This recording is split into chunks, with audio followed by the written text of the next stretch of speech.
Adierazpen itzal luzea utzi dute Barrio Nuevoren adierazpenek. Jose Barrio Nuevo Espainiako barne ministroa izan zena eta segundo Mareiren baiketarengatik kondenatutarikoa elkarrizketatu du Madrilgo El País egunkariak. Barrio Nuevo onartu du gerra zikinean jokaturiko papera eta delitu gehiagoren berri eman du. Besteak beste, Jose Maria Larretxea errefuxiatua baitzeko agindu izana.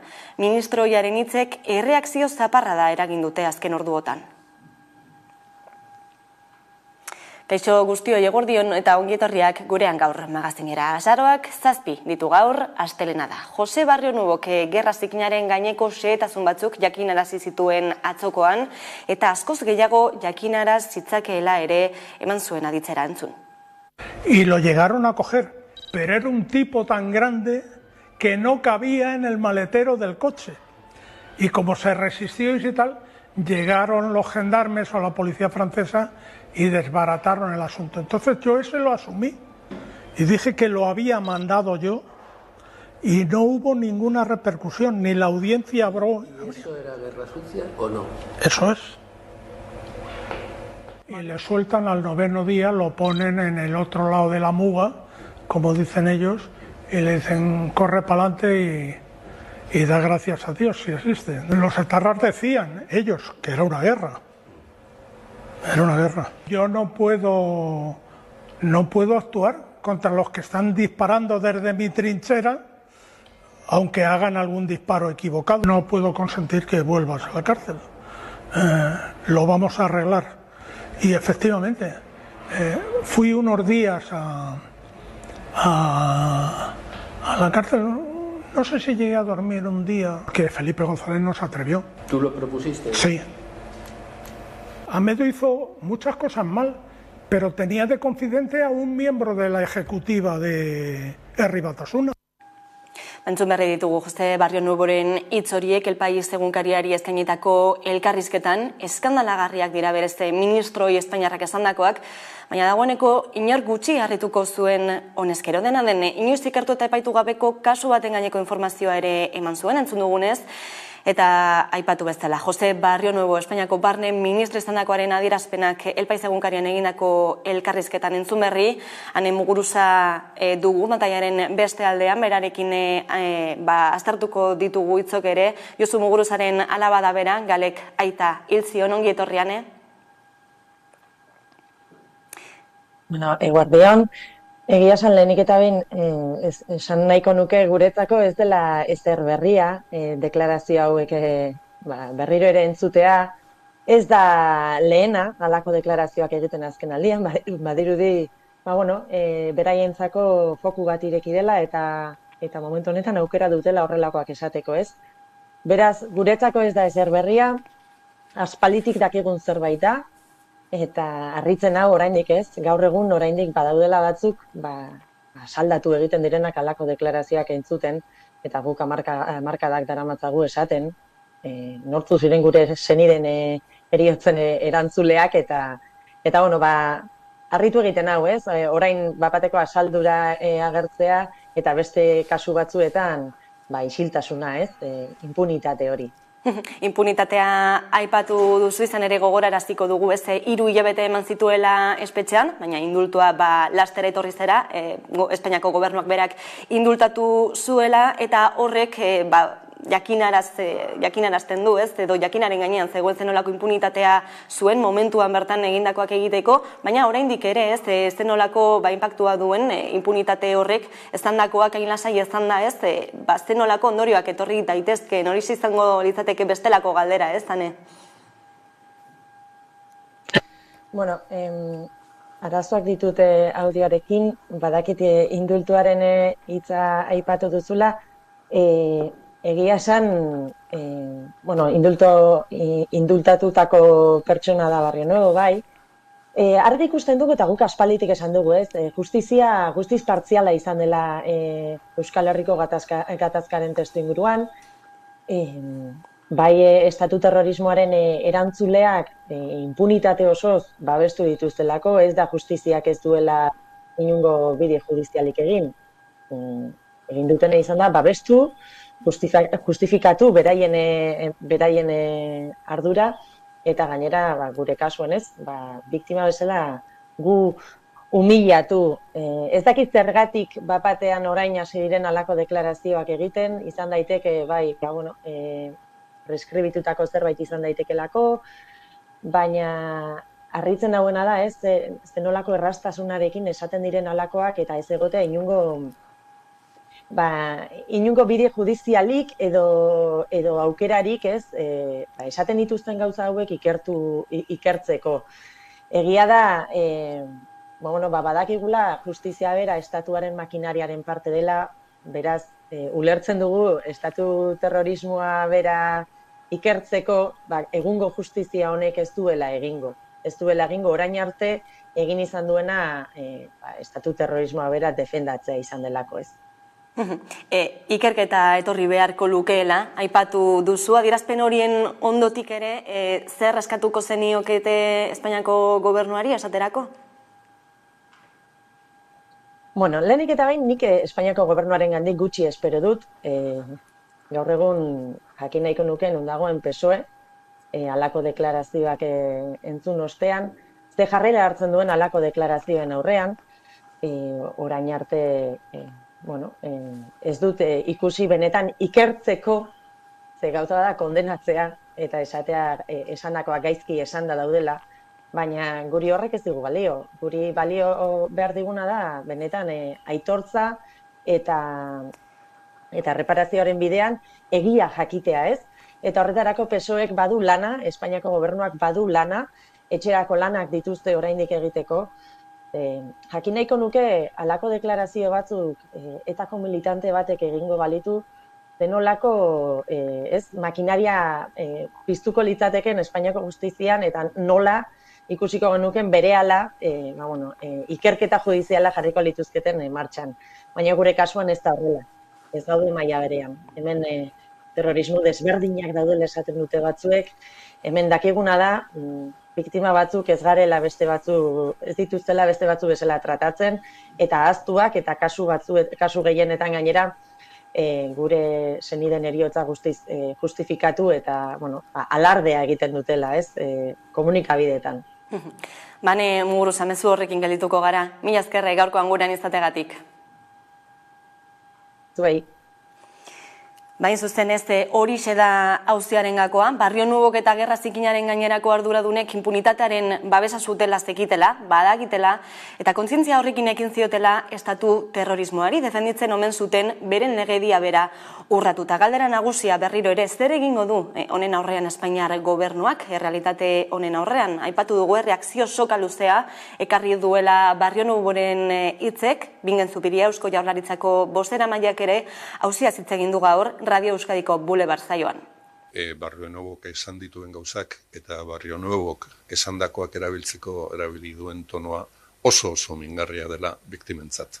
Bereziki garrantzitsua iruditu zait, etaren biktima izan direnek honen aurrean agertu duten kritika eta kontrako jarrera.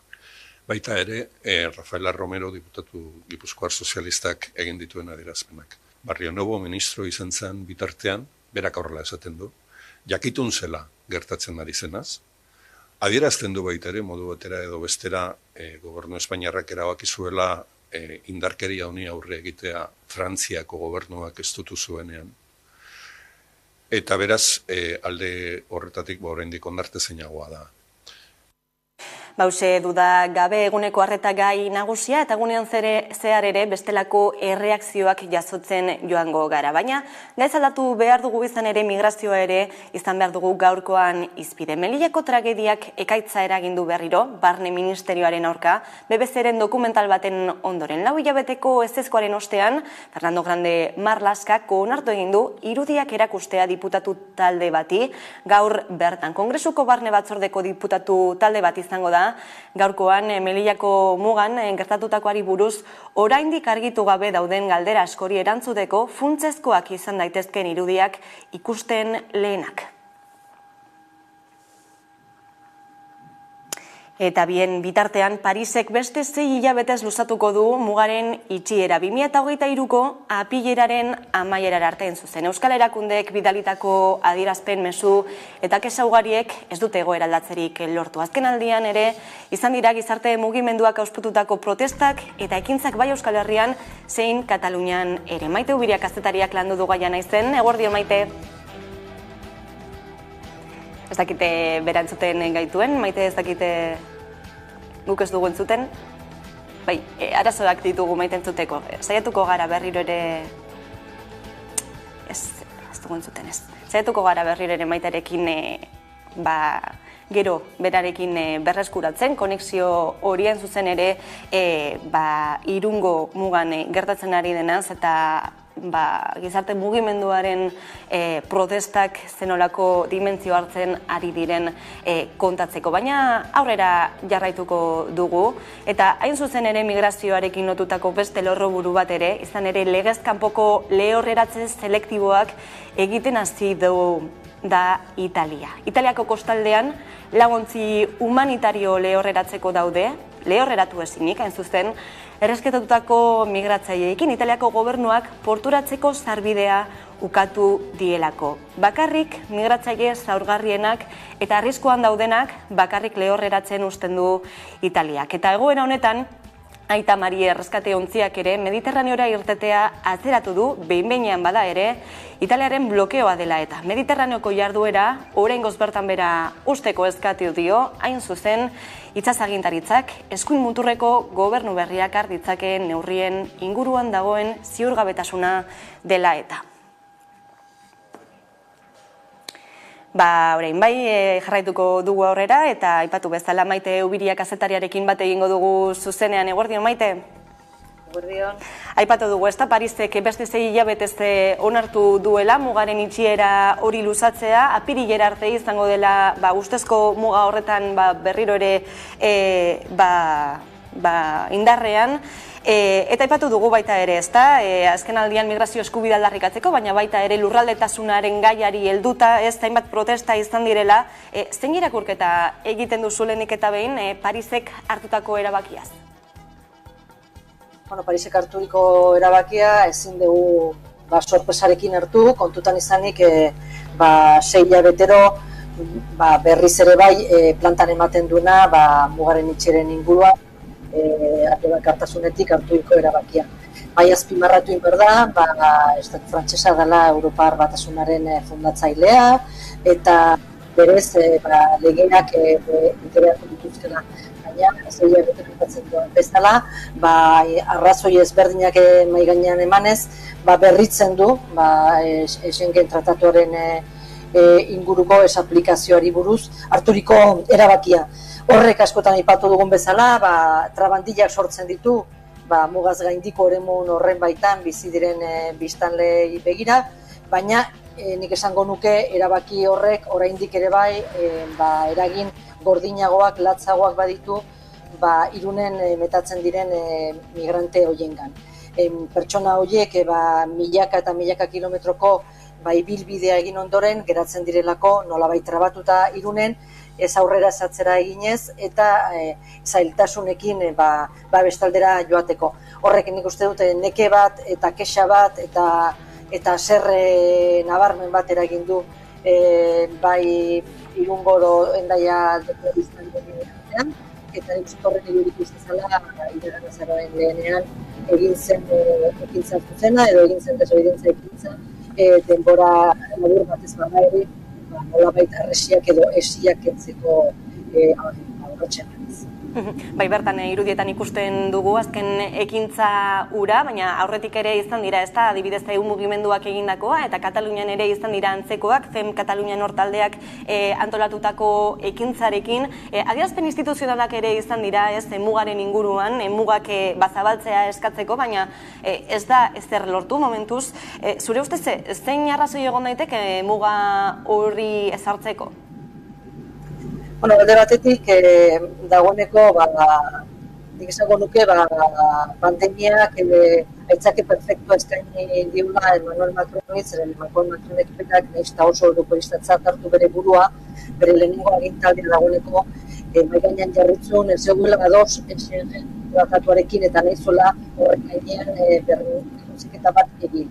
Bere esanetan, nolabait kanpoko mugen zaintzaren ardura daukaten herrialde horiek ez dute betetzen behar bezala lan hori, uste Italia, Grezia eta batez ere Espainia estatuari buruz ari dela Emmanuel Macron, eta nolabait mutur horri helduta eman zuen erabakia nolabait mugen itxiera edo Schengen tratatuaren ez aplikatzen buruzko erabakia hartzearena. Aitzaki edo arrazoi ezberdinak eman ditu, jakin behar da 2015 aldiz berrezarri zitula Frantziak bere mugak, orduan atentatu islamiarrak izan zirelako, bai Nizan eta bai Parisen, eta egoera horren baitan azki ulergarria bilakatu zen, hartu zuen erabaki hori. Kontua da, geroztik, aipatzen duen bezala, adostasun politiko bat badagula Schengen tratatuari buruz, COVID-19 sorturiko pandemiak aukera eman zuen, edo behar duzun, erabaki bat hartzean mugen inguruan, eta Macronek erabili du nolabait egoera hori luzatzeko mugen kontrol hori. Horrek eragin handiak baditu, eremu sozioekonomikoan, eta holan bai Akitania berrian Nafarroa eta egozatzen duten euro-eskualdeak behin eta berriro bai gainean jarri du haien bilanen arabera horrek sortzen duen arazoa eta sortzen duen kaltera, eta hortaz gain, esango duke, migrazioari loturiko giza krisiak edo bai beste tamaina bat hartzen dula bidazoa honetan, ez? Finean mugatuta dagoenean, poliziak etengabe gaut egunez daudenean zurietan, migrantek bilatu behar dituztelako gero eta arriskutsu gehiago suposatzen duten beste pasabide batzuk, ez? Eta iaztik ona behatzi migrante dire, bidazoa inguru hontan, eta nik uste horrek egoera jasangaitzal sortzen du, baina egia da momentuz Parisek ez duela inolako erantzunik eman, jaso ditun presio guztioi buruz, bai Alegosetek mezu hori pasatu du, bai Jene Etxegaretz pasatu du mezu hori Euskal Elkargoaren izenean, baita lehendakari inguruan ere bai zuzendu du mezuak, baina momentuz Parisek ez du inolako asmorik bere posizioa mugitzen. Egora horren aurrean aipatu dugu baita ere Katalunian zein Euskal Herrian protestak abiatu dituztela, baina eta berriro, esanguratsua ere ez, bi herrialde horietan hauetan gertatzen ari dena, hain zuzen ere politika horren aurka. Maite Ubiria, eskerrik asko gaurkoan gurean izateagatik. Eskerrik asko zuei. Eta hain zuzen ere bete-betean eragiten du eskuin muturrak politiketan, migrazio politiketan, eta hain zuzen ere eskuin muturrak munduko zenbait txokotan, eta hain zuzen Europan duen gorakada zarituko gara gaurkoan, Asier Blas, EHUko zientzia politikoko irakaslearekin. Kaixo, Asier? Kaixo. Bueno, aurreko astean gertakari batek asaldatu gintuen, Frantzeko Asamblada Nazionala, batez ere ez, azken egunotan migrazioari buruzko eztabaida batean diputatu eskuindar batek Carlos Martens diputatu ezkertiarra eten zuelako Afrikara itzuli zaitez oiukatu. Zein puntutaraino iristen ari da ultraeskuinaren normalizazioa instituzioetan? Normalizazioa erabateko da momentu honetan, kontutan izan behar dugu, Europar Batasunen eskuin muturreko gobernu ugari daudela. Azkenekoa jatorri neonazia edo neofaxista duen Giorgia Meloniren gobernua da, bera da lehen ministroa, eta Mario Draghirekin akordio batetara iritsi izan, Ursula von der Leyen batzorde buruak zoriondu zuen, eta elkarrekin lanean arituko direla iragarri zuen, Polonian eskuin muturra dago, Hungarian eskuin muturra dago ere bai, Danimarkan sozialdemokrata daude, baina praktikan beraiek duten politika etorkinekiko segurunik Europa osoko gogorrena da, hau da, alde horretatik esango genuke eskuin mutur gogorrena litzatekela, beraz erabat normalizatuta dago. Eta normalizatuta dago, ze Asamblada Nazionalean ikusi genuena asaldatu egiten gaitu, oso gauza zehatza dalako, baina Fronte Nazionaleko politikariek edo diputatuek egindakoa, azken batetan da mezu bat bidaltzea bere hautesleriaren parte bati. Baina kontutan izan behar dugu, maila guztietan Europan xenofobia bultzatzen ari dela. Orain dela ezain beste, orain dela 3-4 aste Borrelek, baina baita ere Ukraineko gerra izanean, aipatu zuena zen Europa lorategi bazala eta gainontzeko mundua oian badala. Hau da, hori espaldin bada xenofobia eta horrek jartz espaldin baditu, gero eskuin mutur agerikoago batek egiten duen diskursoa garatzeko oinarriak, ez dakit zer izango litzateken.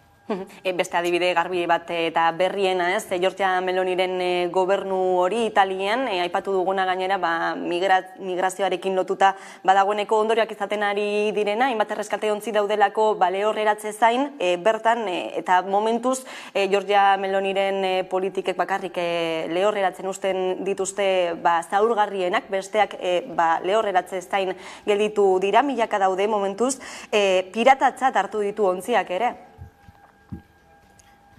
Bueno, hori da eskuin muturrak darabilen diskurso muturreko populista hori eta xenofoboa dana. Baina hortaz aparte niri atentzioa ditzen dit, honetan zentratzen geha. Importantea da, pertsona horiei hartatu behartzaile eta Giorgia Melonik egiten duena Europar Batasuneko eskubideen kontra aritzea, litzateke giza eskubideen kartaren kontra aritzea da. Baina hor, badakigu, Giorgia Meloni momentu honetan Europar Batasunarekin entente baduela, NATOrekin entente badu, eta segurenik horrenek ez du izango ibilbide handiegirik, eta bitartean, hor krisi humanitario hori nola bukatu, ez dugu ikusten epe motzean. Dena den, atentzioa ditzen duena da, gauza konkretua hitz egitea. Hau da, garai batetan, Caritasek hitz egiten zuenean bezalaxe pobreziaz, eta pobrezia nolabait ere leuntzen saiatzen zen. Importantea zen Caritasen lan hori pobrezia leuntzeko? Noski. Hitz egin dezagun zergatik hartatzen den guzti hau. Eta adibidez leheno Frantziaz ari ginen, eta Frantziak politika neokolonial badauka Afrikan, dala la France Afrique, eta han adibidez, pentsa, franko-frantsesa erabiltzen dutela. Europan ez dago franko-frantsesarik, baina Afrikan franko-frantsesa dago. Eta hori da faltan botatzen dena askotan, ez da, guzti honen sustraia oinarriak nondi datoz. Eta gero, ulertuko genuke ere horrela, azkeneko puntuan gertatzen dena da, eskuin muturra daukagula diskurso xenofobo batekin, gauz arazo sozial bati erantzun xenofoboa bat emanez. Baina zein da arazo soziologikoa? Nondi datoz sustraiak? Sustraiak datoz goragotik, ez datoz eskuin muturretik. Sustraia datoz, Borrelek aipatu bezalaxe, lorategitik. Lorategia ateratzen da oianera, eta oianean sekulako barrabaskeriak egiten ditu, gerrak sustatzen ditu, lorategia ateratzen da oianera eta lehen gaiak ebasten ditu, lapurtzen ditu. Egoera guzti horrek sortzen du gerora, bizitzen ditugun egoera tamalgarri hauek. Bai, esan daitekela erabatera edo bestera neokolonialismoak bizirik jarraitzen duela Europan, eta horrek horrelako ondorioak ekartzen dituela egunerokoan, adibideak besterik ez dira, baina ondo azaldu bezala logika baten menpe daudela. Israelera begira ere jarri behar gara, bertan eskuin muturrak edo sionismo erlijiosoak, baino ikusi gabeko boterea izango duelako, eta bitartean Espainiako eskuinak lege bat aurkeztu duelako antisemitismotzat jotzeko Israelen aurkako diskurtso guztiak edo boikota ditzea esaterako. Bai, badirudi, hemendik aurrera, muturreko sionismoari ezin dakiokela deitu eskuin muturra. Ze eskuin muturra da, dudari gabe. Hor badago konexio bat, ikusten dugu sionismo muturrekoena eta oroa sionismoa. Bada ideologia oso nazionalista bat, eskuinetik, Europako eskuinetik eta munduko eskuin desberdinetatik eta baita ere ezker batzuetatik defendatu egiten dela. Berriro ere normalizatu zen aipatzen genuena. Azken batetan normalizatu egiten dena da eskuin muturra eta diskurso xenofoboa. Kasu hontan, erlijio batetan oinarrituta, baina funtsean gauza bere egiten duena. Lehen eta bigarren mailako herritarrak sortzen ditu eta alde horretatik, nire ikuspegitik behintzat, giza eskubideen ikuspegitik salagarria da. Basier Blas, mila esker beste behin gurean emate egotegatik eta gako guzti hauek emateagatik beste behin. Zue. Eta gurera itzuli behar gara, izan ere larun batean milaka pertsona atera ziren Bilboko kaleetara hezkuntza legearen aurka egiteko. Eskola publikoa indartzeko eskatu zuten eta Eusko Jaurlaritza ontzen ari den hezkuntza legeari ezezkoa ematea. Bi xede nagusi horiekin milaka herritarrek bat egin zuten Euskal Eskola Publikoa Zarro taldeak Bilbon antolatu zuen manifestazioarekin. Publikoa sendotu eta handitu behar dela nabarmendu zuten, gizarte kohestioaren aldeko eredua dela defendatuta. Eta ekonomia gaiei helduta, ELA sindikatuak soldaten garapenari buruzko txosten bat aurkeztu du eta erosahalmenaren galera nabarmendu du. Aiara de Urreta, konta iguzu. Soldaten bilakaera Hego Euskal Herrian pobretzea eta prekaritatea izeneko txostena aurkeztu du ELAK. Eta bertan, soldaten bilakaera aztertu du eta besteak beste ondorioztatu dute soldatakia 14.000 euroko jaitzira metatua izan duela 2008-tik. Horrela ELAK hainbat proposamen main gaineratu ditu. Besteak beste, soldata igoerak, hau da kapienen araberako soldata igoerak, genero arrakalari aurre egitea eta 32 orduko lanaldia. Horrez gain, soldaten erosahalmena txikiagotzen ari den bitartean, produktibitatea handitzen ari dela salatu du sindikatuak eta hori gainera izkutatzen duela patronalak adirazi du eta txibiteren eta gobernuaren babesarekin egiten duela gainera.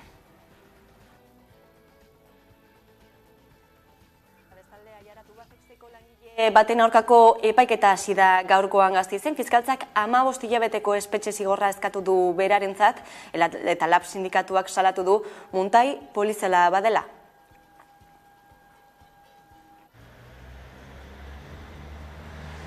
Tubazaitzeko greba mugabearen testuinguruan 7 langile auzipetu dituzte. Bada azaroaren 7an Aintzane Mendia Tubazaitzeko behargina epaitu dute Arabako probintzia auzitegian.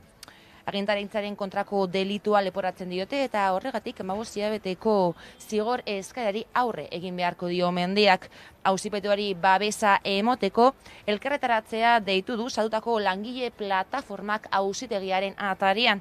Labek salatu duenez gainera egosten dizkioten gertakariak muntail polizial bat dira. Tubazaitzeko greba kriminalizatzeko asmoz.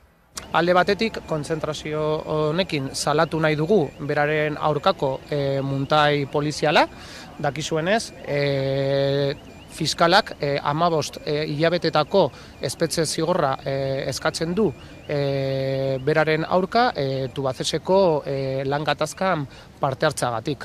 Bestaldetik baita ere, zentzu honetan, Eusko Jaurlaritzaren arduragabekeria eta baita ere jarrera salatu nahi du. Zergatik orain Eusko Jaurlaritzak edo Arantzea Tapiak ez dira agertzen publikoki Tubacexek bere garaian esan zituen gezurrak salatzeko. Eskerrik asko Aiara de Urreta eta kulturaria eta irekita balioa gara izeneko argazki erakusketa ibiltaria inauguratu du Bilboko udalak. Erakusketa 17 irudik osatzen dute eta bakoitzak gainera balio bat irudikatzen du. Eta protagonistak udalerriko pertsona anonimoak dira. Erakusketa Arriagako plazan aurkeztu dute, baina datozen hilabeteetan Bilboko kaleetan eta plazetan ere jarriko dute ikusgai. Informazio horrekin utziko zaituztegu eta segituan itzuriko gara. Eguneko elkarrizketa nagusiarekin gaurkoan gurean izango dugu Paul Bilbao, Euskalgintzako Kontseiluko idazkari nagusia. Orain arte.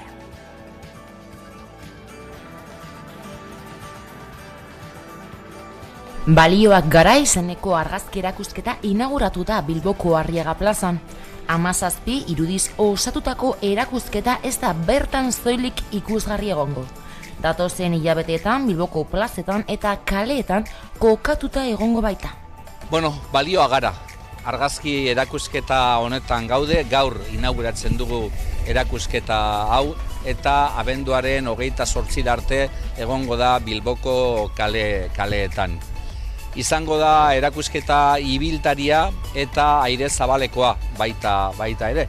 Balioak gara argazki erakusketa ibiltarian argazki bakoitzak balio bat irudikatzen du eta guztietan protagonistak udalerriko pertsona anonimoak dira. Zer egin nahi dugu? Nahi duguna da balioak kalera ataratzea eta Bilboko balioen agiriari ikusgarritasuna ematea. Eta egin nahi dugu hori era atraktiboagoa, erakargarriagoa, baita ere artistikoagoa eta hurbilagoa. Eta horrexetarako ipini dugu aurpegia. Balio bakoitzari aurpegia ipini diogu. Eta aurpegi horiek pertsona ezezagunen aurpegiak dira. Horrek esan nahi du denok izan gaitezke pertsona horiek eta gure ekintzekin, gure jarrerarekin guk erabakitzen dugu ze balioak eduki nahi ditugun geure bizitzan. Ekintza hau Bilboko Balioen Hiria proiektuko bide horrian dago. Parte hartze bidezko ekimen bat da, Bilboko udalak sustatua, baina hasiera-hasieratik herritarren elkarlanarekin eraikia eta garatua. Esparru publikoan izatea. Zein da geure helburua?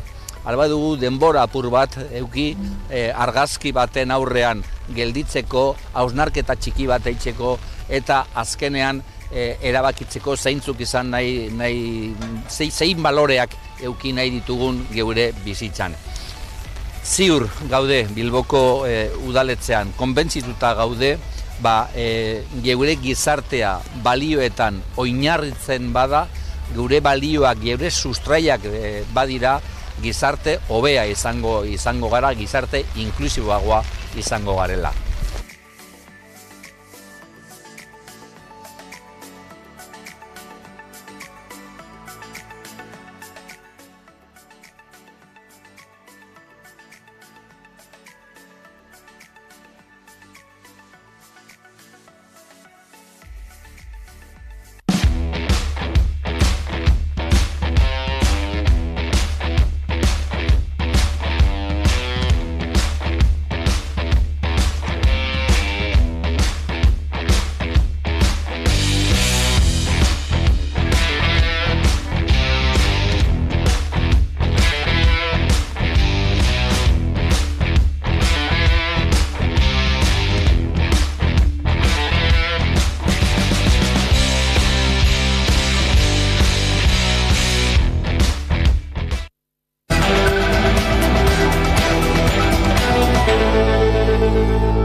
Eta egunero legez, eguneko elkarrizketari atea irekiko diogu, horretarako gaurkoan gurekin dugu Paul Bilbao, Euskalgintzaren Kontseiluko idazkari nagusia, ongi etorri.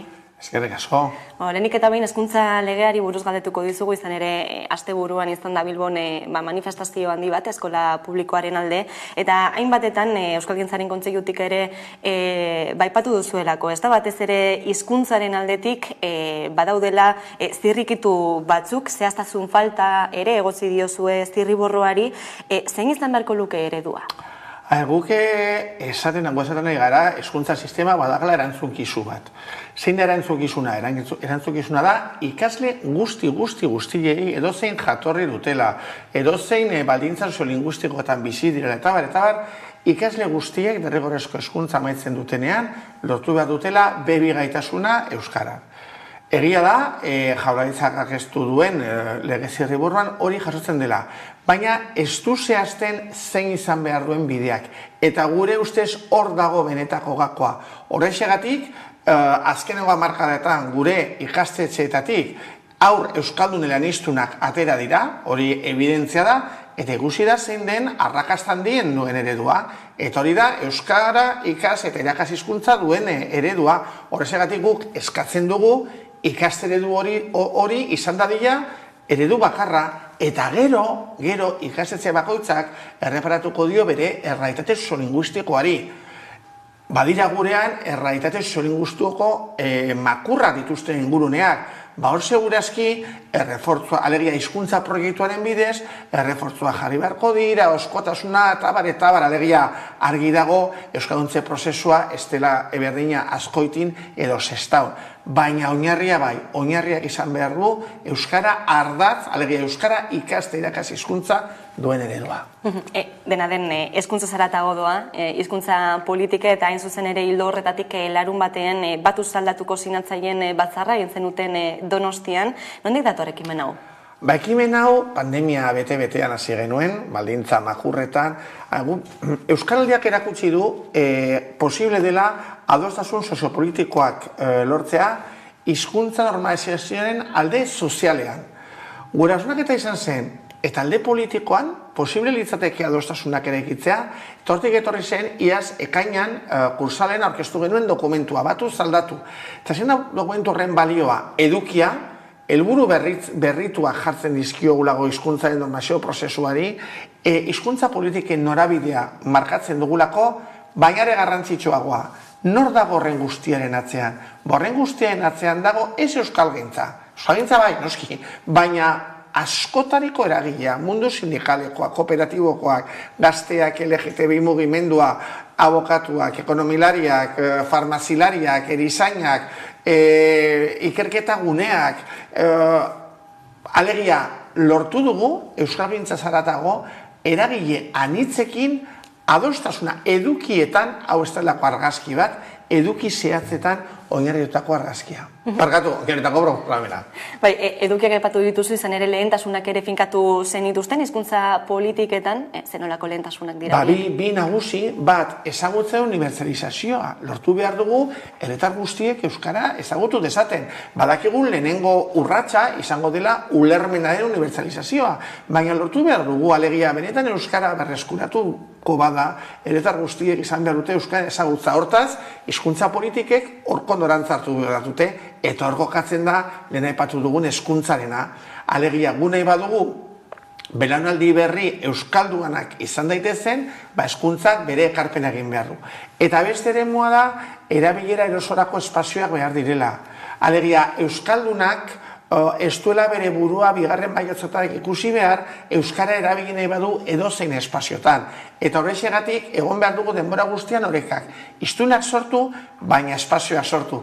Hiztunekin bakarrik hori uste izan dela akatsa, pentsatzen genuen hiztunekin lortuko genuela herri euskalduntzea. Eta ez, hiztun horiek azkenean espadakate euskara erabiltzeko espaziorik, azkenean beste hizkuntza hegemonikora, gaztelaniara edo frantsesera joko dute. Hain zuzen ere, eta hildo horretatik ez beste zutabetako bat izango litzateke administrazio publikoa, zein da euskararen egoera egun? Tamalez, gaur egun oraindik, egoera juridiko desberdinak bizi baditugu ere, eta noski egoerak desberdinak badirare, gaur egun oraindik euskaldunari ez zaio bermatzen administrazioko harreman guztiak euskaraz izatea. Eskubide hori ez zaio bermatzen. Esan bezala, egoera desberdinak dira, gure lurraldearen zati batean, aitortu ere ez zaio egiten, ofizial ez delako, dela Ipar Euskal Herrian, dela Nafarroako eremurik handienean, baina ere ofiziala den eremuetan ere, herritarrari ez zaio euskarazko zerbitzua bermatzen. Eta eskubidez ari gara, eta hor beti asemarra jartzen dugu ez garari, herritarren kapritxo ez. Herritarrak eskubide hori dauka, herritarrak ez du zertan bigarren mailako herritarre izan. Alegia, gure kasuan, Euskal Autonomia Erkidegoan, bi hizkuntza ofizialak badira. Ezin da gertatu euskaraz egin behar duenak beti halako bi esfortzu egitea eta gainera askotan beste hizkuntzara jo behar izatea. Eskubideaz aritzen garelako, ELA eta LAB sindikatuekin batera aurkeztu zenuten proposamen bat, 15 urtearen epean, hain zuzen administrazio publikoa euskalduntzeko, zenolako aukerak zabaltzen ditu epe honek? Guk uste dugu dokumentu horretakan gauzarik interesgarriena da, proposamen pragmatikoa da. Alegia, guk esan dugu, borondatea baldin badago, eta hori gehiengo sindikalarekin adostu dugu, alegia hori ez da, alegian kontxilori gauza batzuk, hor gauza batzuk eskapatuko zaizkigu, baina sindikatuekin egin dugu. Orduan, guk zehaztu dugu, posible dela erabaki zehaz batzuk hartuz gero, 15 urtean, eta langileri kaleratu gabe, batzuk ja eskandalizatzen hasi ziren, gezurretan hasi ziren, ez, posible dela, baina erabakiak hartu behar dira. Lehenengo erabakia zein da, ja honezkero kontratazio berrietan langileak elebidunak izan daitezen. Gainera, kontuan izan ezagun, langile euskalduna elebiduna dela. Alegia, langile euskaldunak herritar guztiei bermatuko dizki eskubideak euskara hautatzen dutenei edo gaztelania hautatzen dutenei. Horregatik guna izan genuen zerbait pragmatiko jarri mahai gainean, neurri zehatzak, eta gero hor noski langileen formakuntzareko katzen dugu, hori inbertsio handiagoak egin beharko dira, alegia gaur egungo plantillari ere aukera emateko euskalduna izan dadin. Nik uste dut, eta gero beste elementu garrantzitsua, ze babes duen proposamen horrek. Euskalgintzaren bere osotasunean edo ostasunaren babesa gehi administrazioan gehiengo sindikalaren babesa. Nire ustez, administrazio publikoak aukera paregabea dauka, erabaki zuzenak hartu ezkero, babesa laguntza izango duelako, baina bain, baloia bezetaiatu batean dago. Dena den eta egungo egoera ikusita zein den, 15 urteko epe hori ez da agian gehiagi? Momentu batean, eta negoziazio mai batean, guri izango baligute 20 urte, sinatuko genuke. Kontua ezin da izan beste 50 urte itxarotea. Hori ez. Gehiagi egon, nik uste dut oraindik urratsak egin behar da, batzuek agin esaten digute, 15 urte hori asko da, gutxiago. Bueno, horregatik esan dut, guk proposamen pragmatiko bat egingo dugula. Agian kontseiluak bere izenean proposamena egingo balu, agian 10 urte jarriko luke. Baina horregatik, sindikatuekin egin dugu pragmatismo hori lortzeko. Eta berriz ere, eta hori gogatzen dut, prentsaurrekoa esan nuela, mai baten buelta, botere publikoek esango baligute, ez begira, 15, 20, pues momentu batean, preso egongo ginateke hori sinatzeko.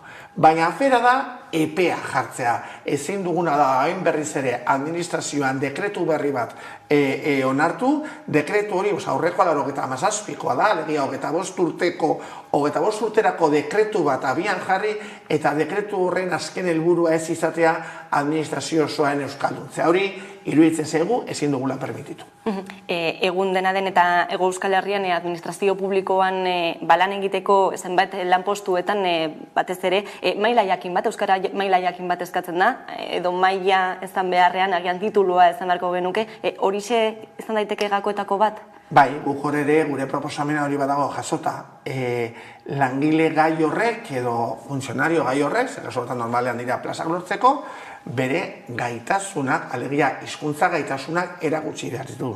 Nik uste dut, tituluen sistema balio izan du, baina nik uste dut horia gainditu behar dela. Alegia, beste disiplinetan bezalase, irakaslei eskatzen zaie unitate didaktiko bat egitea. Alegia, langilei eskatu behar zaie, dagozkien funtzioetan gaitasuna dakatela funtzioiek euskaraz betetzeko. Horrek ekarriko baduia tituluekin abaitzea, guk ez dakagu esan dute azkenean, titulua da momentu zehatz batean, ez dakigu noiz, zaiteko gain dela 20 urte, zuk momentu zehatz batean hizkuntza gaitasun bat erakutsi zenuen. Hori da titulu batek egiaztatzen duena. Ez gehiago, ez gutxiago. Gure ustez zein da bidea? Gure ustez bidea da, zuk administraziora lanera joan behar duzunean, momentu horretan egiaztatu behar duzu, ea lan horien funtzioak betetzeko euskarazko ezagutza egokia daukasun. Hor badago aldea, gu proposatzen duguna, eta orain, ezalta dagoen sistemarekin, baina askoz ere justuago iruditzen zaigu. Eta askotan esaten da, azterketen kontua, ken dezagun azterketena, alegia euskarazko azterketa eta ados, joan gaitezen gaitasunetara, baina administrazioak behar du momentu horretan zein den langilearen gaitasuna, ez duela 20 urte zein hizkuntza gaitasun zuen. Gainera aipatu dugu, ez da, erabileran ere eten batek gertatzen ari dela, eta honekin lotura zuzena dute du aizialdiak eta aizialdiko ikusentzunezko plataformek esaterako, zein da argazkia gaur egune, zein da diagnostikoa, referenteak falta dira, horixe da gertatzen ari dela? Bai, nik uste dugu, elementu positibo da, hori gure etxeari begira, kontseiluari begira, gure hartu garelako eremu ez formala, hezkuntza ez formala, aizialdia, estrategikoa dela hezkuntza normalizazio prozesuan. Hori, eragile batzuek ikusarazi digute, eta guk ere orain gure aldarrian hori sartu dugu. Noski, lehen esan dagoaren gatik, hiztunekin bakarrik ez da nahikoa. Kontu ez da aurrak euskalduntzea ikastetxeetan, baldin eta gero beraien espazio guztiak gaztelaniadunak badira. Orduan, aizialdia izan behar da beste ardatza. Eta gero badakago ikusentzunezkoena. Ikusentzunezkoen munduan, bargi dago gure hezkuntza oso txiki geratzen dela, lehiaketa horretan, ez bakarrik gurea propio diren hizkuntza hegemonikoekin, alegia gaztelaniarekin eta frantsesarekin lehian ibili behar delako, beste hizkuntza nagusiago batekin, ingelesarekin ere lehian ibili behar delako. Orduan horre referenteak behar dira. Nik uste dut aukera bat galdu dela, ikusentzunezko legearekin, horre bai katalanaren, bai galizieraren, bai euskaren aldeko gizarte eragile garrantzitsuenek proposamen bateratu egin genuen, lorpen txiki batzuk esan dira, hori ere egia da, baina ez nahikoak. Orduan, ikusi dut hain, autonomia erkidegoetan, bai EAE, bai Nafarroan, hausnartu beharko dutela botere publikoak nola egin, erreferente behar dira, espazioa behar dira, eta gaur egun, gure belaunaldi berrientzat, pantaiak dira espazio nagusienak. Aurki hasiko da berriro ere ospatuko da Euskaraldia, zein puntutaraino erakin dezake honek euskararen erabileran? A ber, Euskaraldia ariketa bezala, tani hori lotuko natzaio, bezala Euskaraldiarekin esortzen da zera guztia, baina ariketa bezala, ariketa oso interesgarria da. Ariketa oso interesgarria da, badelako ahalduntze ariketa bat, ez da, hor, nok bere jarrera hartzen du, hau bizi, belarri prest, oain ere ariguneak baditugu, espazio, balen aipatu dugu, espazio erosoak euskaraz bizitzeko. Orduan, nik uste dut, Euskaraldia funtzio garrantzitsua betetzen duela, eta espero dezagun oraingoan ere arrakastu batzua izatea, euskaldunok ere berriz ere aktibo bihurtzea, baina gogora dezagun badagola gure herrian, oraindik 100.000 herritar non ez diren ez hau bizi ez belarri prest. Eta herritar horiek ere ekarri behar dira. Horrexegatik hitz egiten dugu ezagutzaren unibertsalizazioaz. Bai, aipatu duzu, ez da, egoera honetan askok eta askok nahi izan arren euskaraz hutsez bizitzea egunerokoan ezinezko egiten dela batzutan. Ezinezkoa da gaur egun Euskal Herrian euskara bizitzea espada mendipuntan bizitza dela, eta zakazu bainelako harremanik, eta zakazu bainelako laturarik errealitatearekin. Esan ere, gero, telebista pizten baduzu, irratika pizten baduzu, eralakoa, hor ere azkenean, behatuta zaudelako, gaztelania, erabiltzera ikuspegiaretatik, ikuspegi pasibotik entzutera. Gaur egun ezinezkoa da, hor dakago ere, udalerri euskaldunetan ere, politika berezituak egite dituzte udalean, baina herritar horiek udalerri horietatik ateratzen direnean, orduan behatuta daude gaztelania edo frantsesa erabiltzera. Esan bezala, ezinezkoa da, borregatik orain momentu oso importante bat orbokatzen dugu gupatu zaldatu dinamika, orain momentu oso garrantzitsua da hizkuntza politikak birpentsatzeko, beti ere esaten ari gara, eta kontua ez da katramilatzea ea asko egin den, gutxi egin den gehiagi katramilatzen gara gauza horietan. Ez, jar gaitezen aurrera begira. Gu jarri dugu mahai gainean adostasun politiko bat ehundik gora eragile sozialekin. Osain hurrengo jauzia da. Alderdi politikoek bat egitea adostasun horrekin eta benetan norabide horiek ardatz dituzten hizkuntza politikak abian jarritzatela. Epaitegiaz ere hitz egin behar dugu, azken aldian eta administrazio publikoko langileekin lotuta hainbat epai edo ebazpen kaleratu dituztelako, baina azkena ere izen batekin, ez? Zerikusia izan duena, zenolako irakurketa egiten duzu? Bueno, guke, gaina irakurketa hau partekatuta dakagu katalanaren eta galiziaren aldeko eragileekin. Argokatu behar dugu oldarraldi judizial batean, alegia botere judizialen oldarraldia. Erabekia ez dira bapatean epaile batek edo magistratu batek ala erabakitzea delako. Askatasun osoa duelako alakoak egiteko, hori lehenengoa, epaileek eta magistratuek badakite alako astakeriak egindere inok ez dira kargurik hartuko. Orduan, alde batetik badakagori, eta gero hau kokatzen daia irakurketa politikoago batean. Eta zer da irakurketa politikoagoa? Botere judizialak nahi duela, Espainiako estatuan, gaur egungo araudiaren irakurketa berri bat egin. Espainiako estatuan badago ezarrita ofizialtasuna baditu ondorio batzuk, eta bar.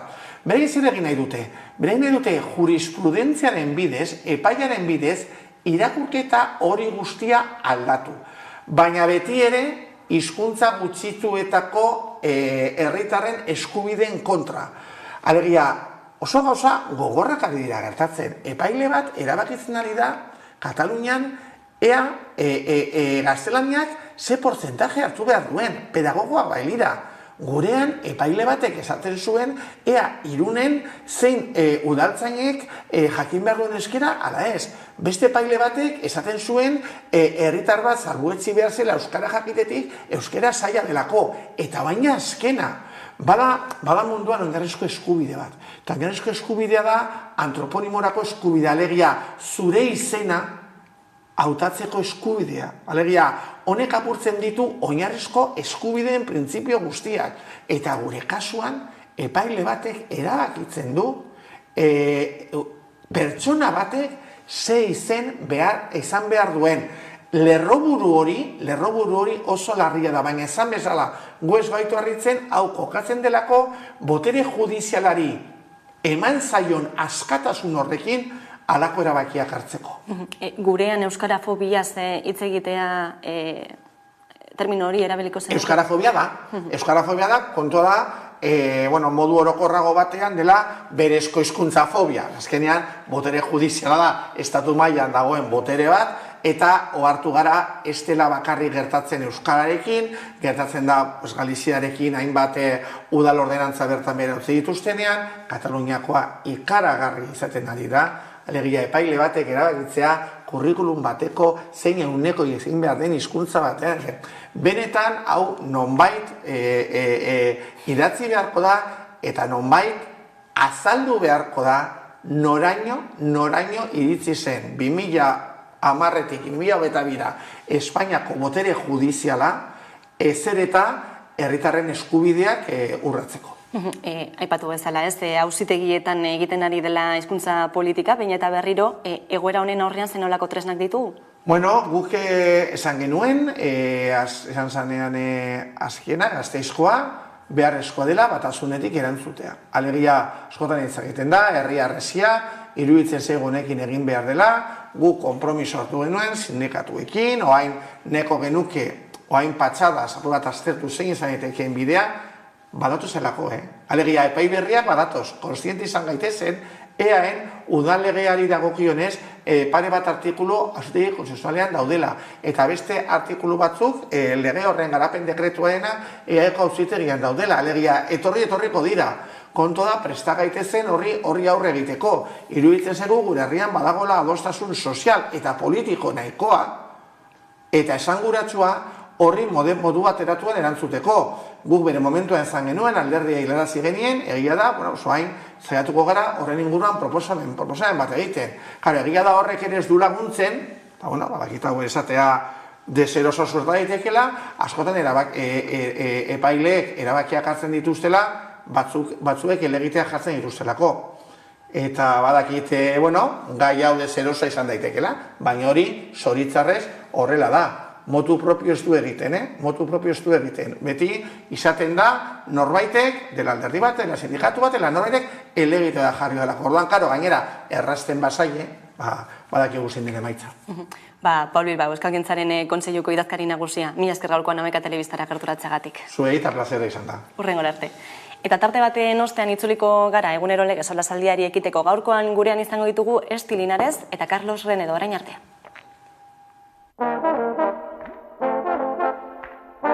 Kaixo, Anabel naiz. Hemenago, Hamaikako lagunen dei baten zai. Ze nahiko dute oraingoan. Laster jakinen dugu. 3. denboraldia? Bale, bai. Onoa! Orain arte Nafarroako herri eta txoko ezberdinak ezagutzeko aukera izan duzue. Baina Nafarroa oso handia da, eta bada oraindik zer ikusi eta zer ikasi. Zatozte gurekin Nafarroairen 3. denboraldiaz gozatzera. Guazen!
baina orain ez garaia heldu da. Ez gara mediotan agertzen, barruen daku gure guda. Ez dugu zentroa baztertzen, baina orain ertzen garaia heldu da. Bermio, Baiona, bi herri eskutik eskura. Bidasoa muga ikusten dutenak dira gure muga. Ez gara mediotan agertzen, barruen daku gure guda. Ez dugu zentroa baztertzen, baina orain ertzen garaia heldu da. Bermio, Baiona, bi herri eskutik eskura. Bidasoa muga ikusten dutenak dira gure muga. Lo geratu barik, eurek esan arren ezenan ez dauela lanik. Baguk musu trukeren lurreri, ta beste artista gerri. Askok ez daui gure ikusi, egunen luzi, jan Euskal Drill gordinek zugusi. Esan ze medio, que mongo mendizo, hori mas media, ikara medio, hori mas media, paiola medio, gugabi serio, ez dau misterio. Informazio dilerratiz, baie, ez dau kriterio. The King of Season, eure mundun, zenbakizek txapeldun. Atxa, biriketan, jatxa pasa elitetan. Altxa, ekipetan, sorkuntza bada ekietan. Otoi ez galde, guk dugun kezka, eldu denik modu libretan. Itxasot bestalde, herririk ez da haien komunikabidetan. BPM kliketan, hitzetan klipetan, ez gira neurtzen kliketan. Gatomekin bertan gabiltza izketan, hitzaren moduan hitzetan. Bibetan, bietan, flowa eta herrimak bietan. Ez gaude hoien plangintzetan, aldaketarik ez gure baldintzetan.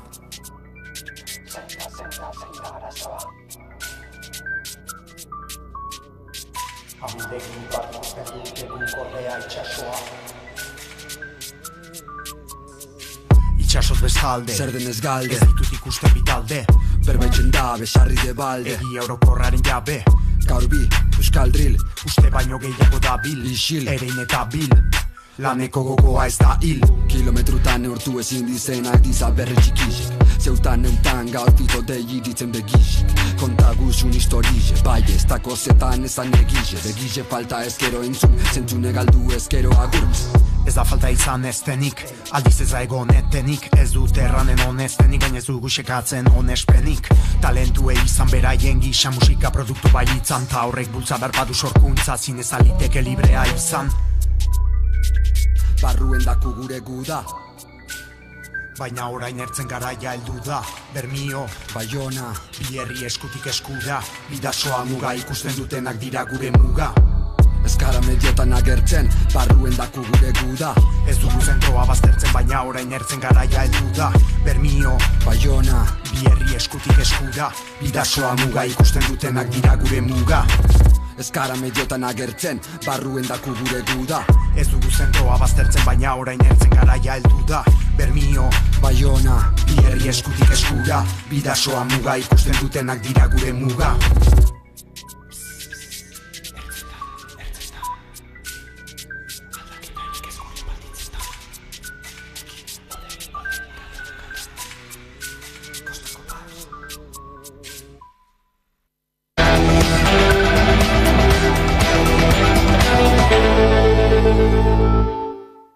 Egunero lege solasaldiari ekingo diogu, horretarako gaurkoan gurekin ditugu Esti Linares, eguerdion. Eguerdion. Eta Carlos Renedo ere gurekin, eguerdion. Eguerdion. Hain zuzen ere politika lorrera begira jarriko gara, hautsak garrotu dituzten adierazpen batzuen hildotik, atzokoan honezkero entzungo zen dituzten ez da, Jose Barrio Nuevo, Espainiako barne ministroak izandakoak,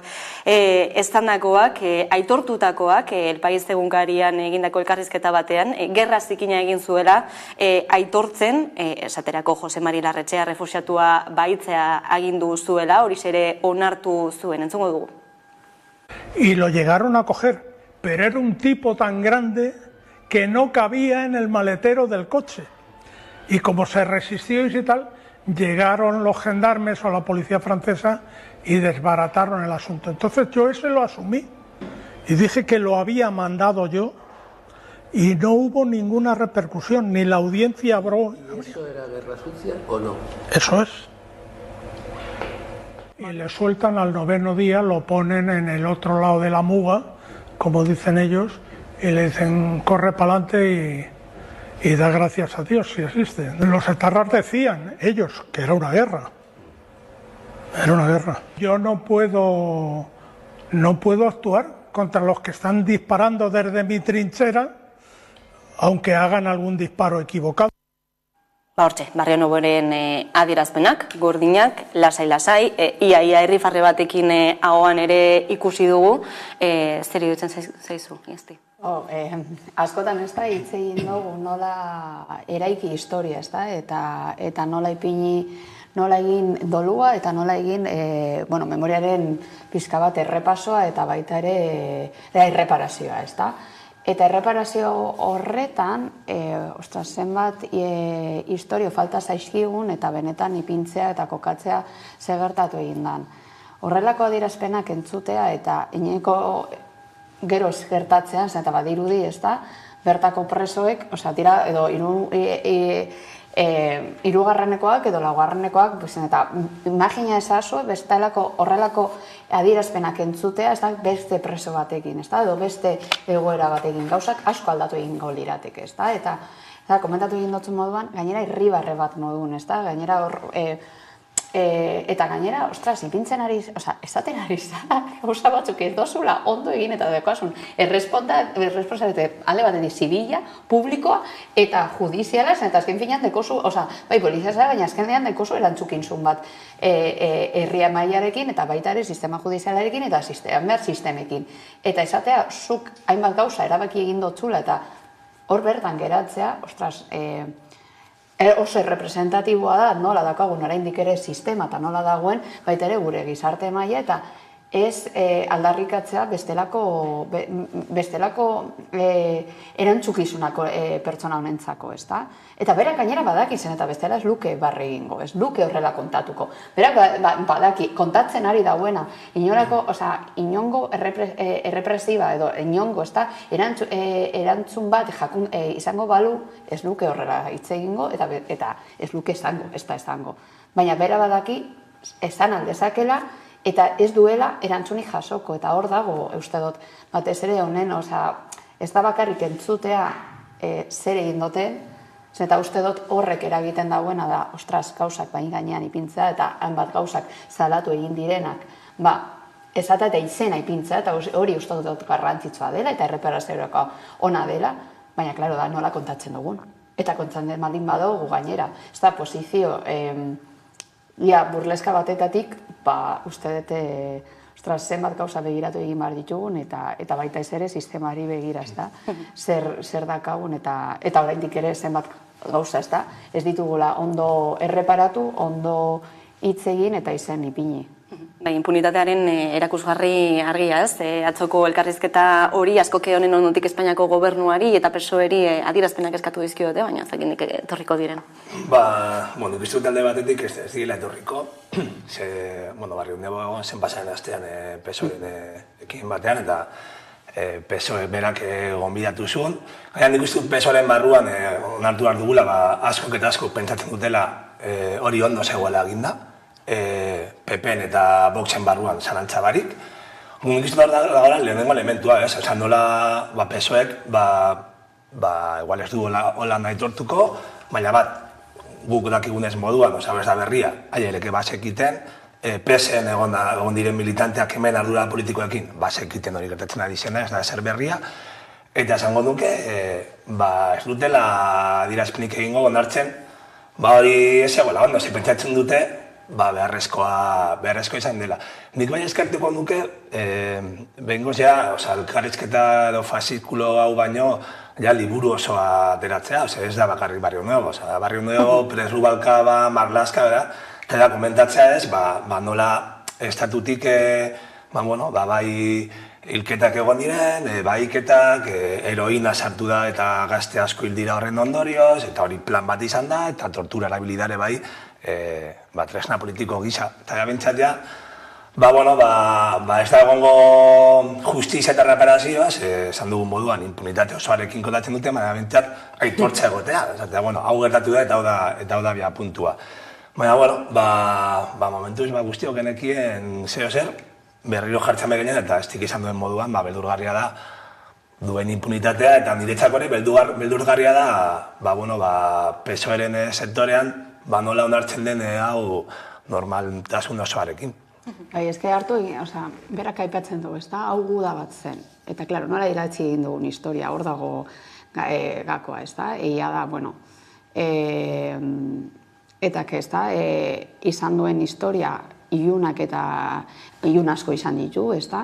Baina, klaro, nola kontatzen dugun historia beti pintzen ditugu gauzak hori onak eta txarrak, hori da, ez da? Eta, klaro, zuk gizartean, ez da? Eta gizarte mailan arraildu egin baldin badozu, ez da? Horrelako diskurtsoa da, hau txarra, baina dira super txarrak, ez dago bestelako dudarik, orduan, denok onartuko dugu, bueno, txarrak ze merezi dute, gauza txarrak. Eta orduan hori da gertatzen dena, ez da? Gure publikoki, ez da? Horrelako gauza bat esatea, edo horrelako...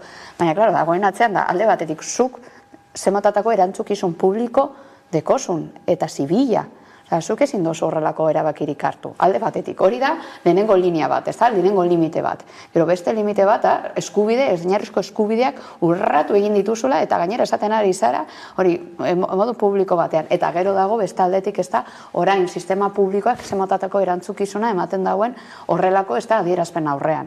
Eta horrek emango digu, nik uste dut, argitasun asko, nola dagoen orain eraikituta gure sistemak, ze momentutan gauden, ez da? Eta nola idatzi egin dugun historia. Baina, klaro, publikoki, ez da, eta gizarte mailan zer gertatzen da. Azkenean geratzen garena da, bueno, eske merezi zuten. Zeta begira zer egiten ari ziren, ez da? Eta hortatik hori dago talka bat nola idatzi dugun historia eta horretarako erreparazioa eta erreparazio prozedurak eta nola idazten ditugun historiak oso garrantzitsuak dira.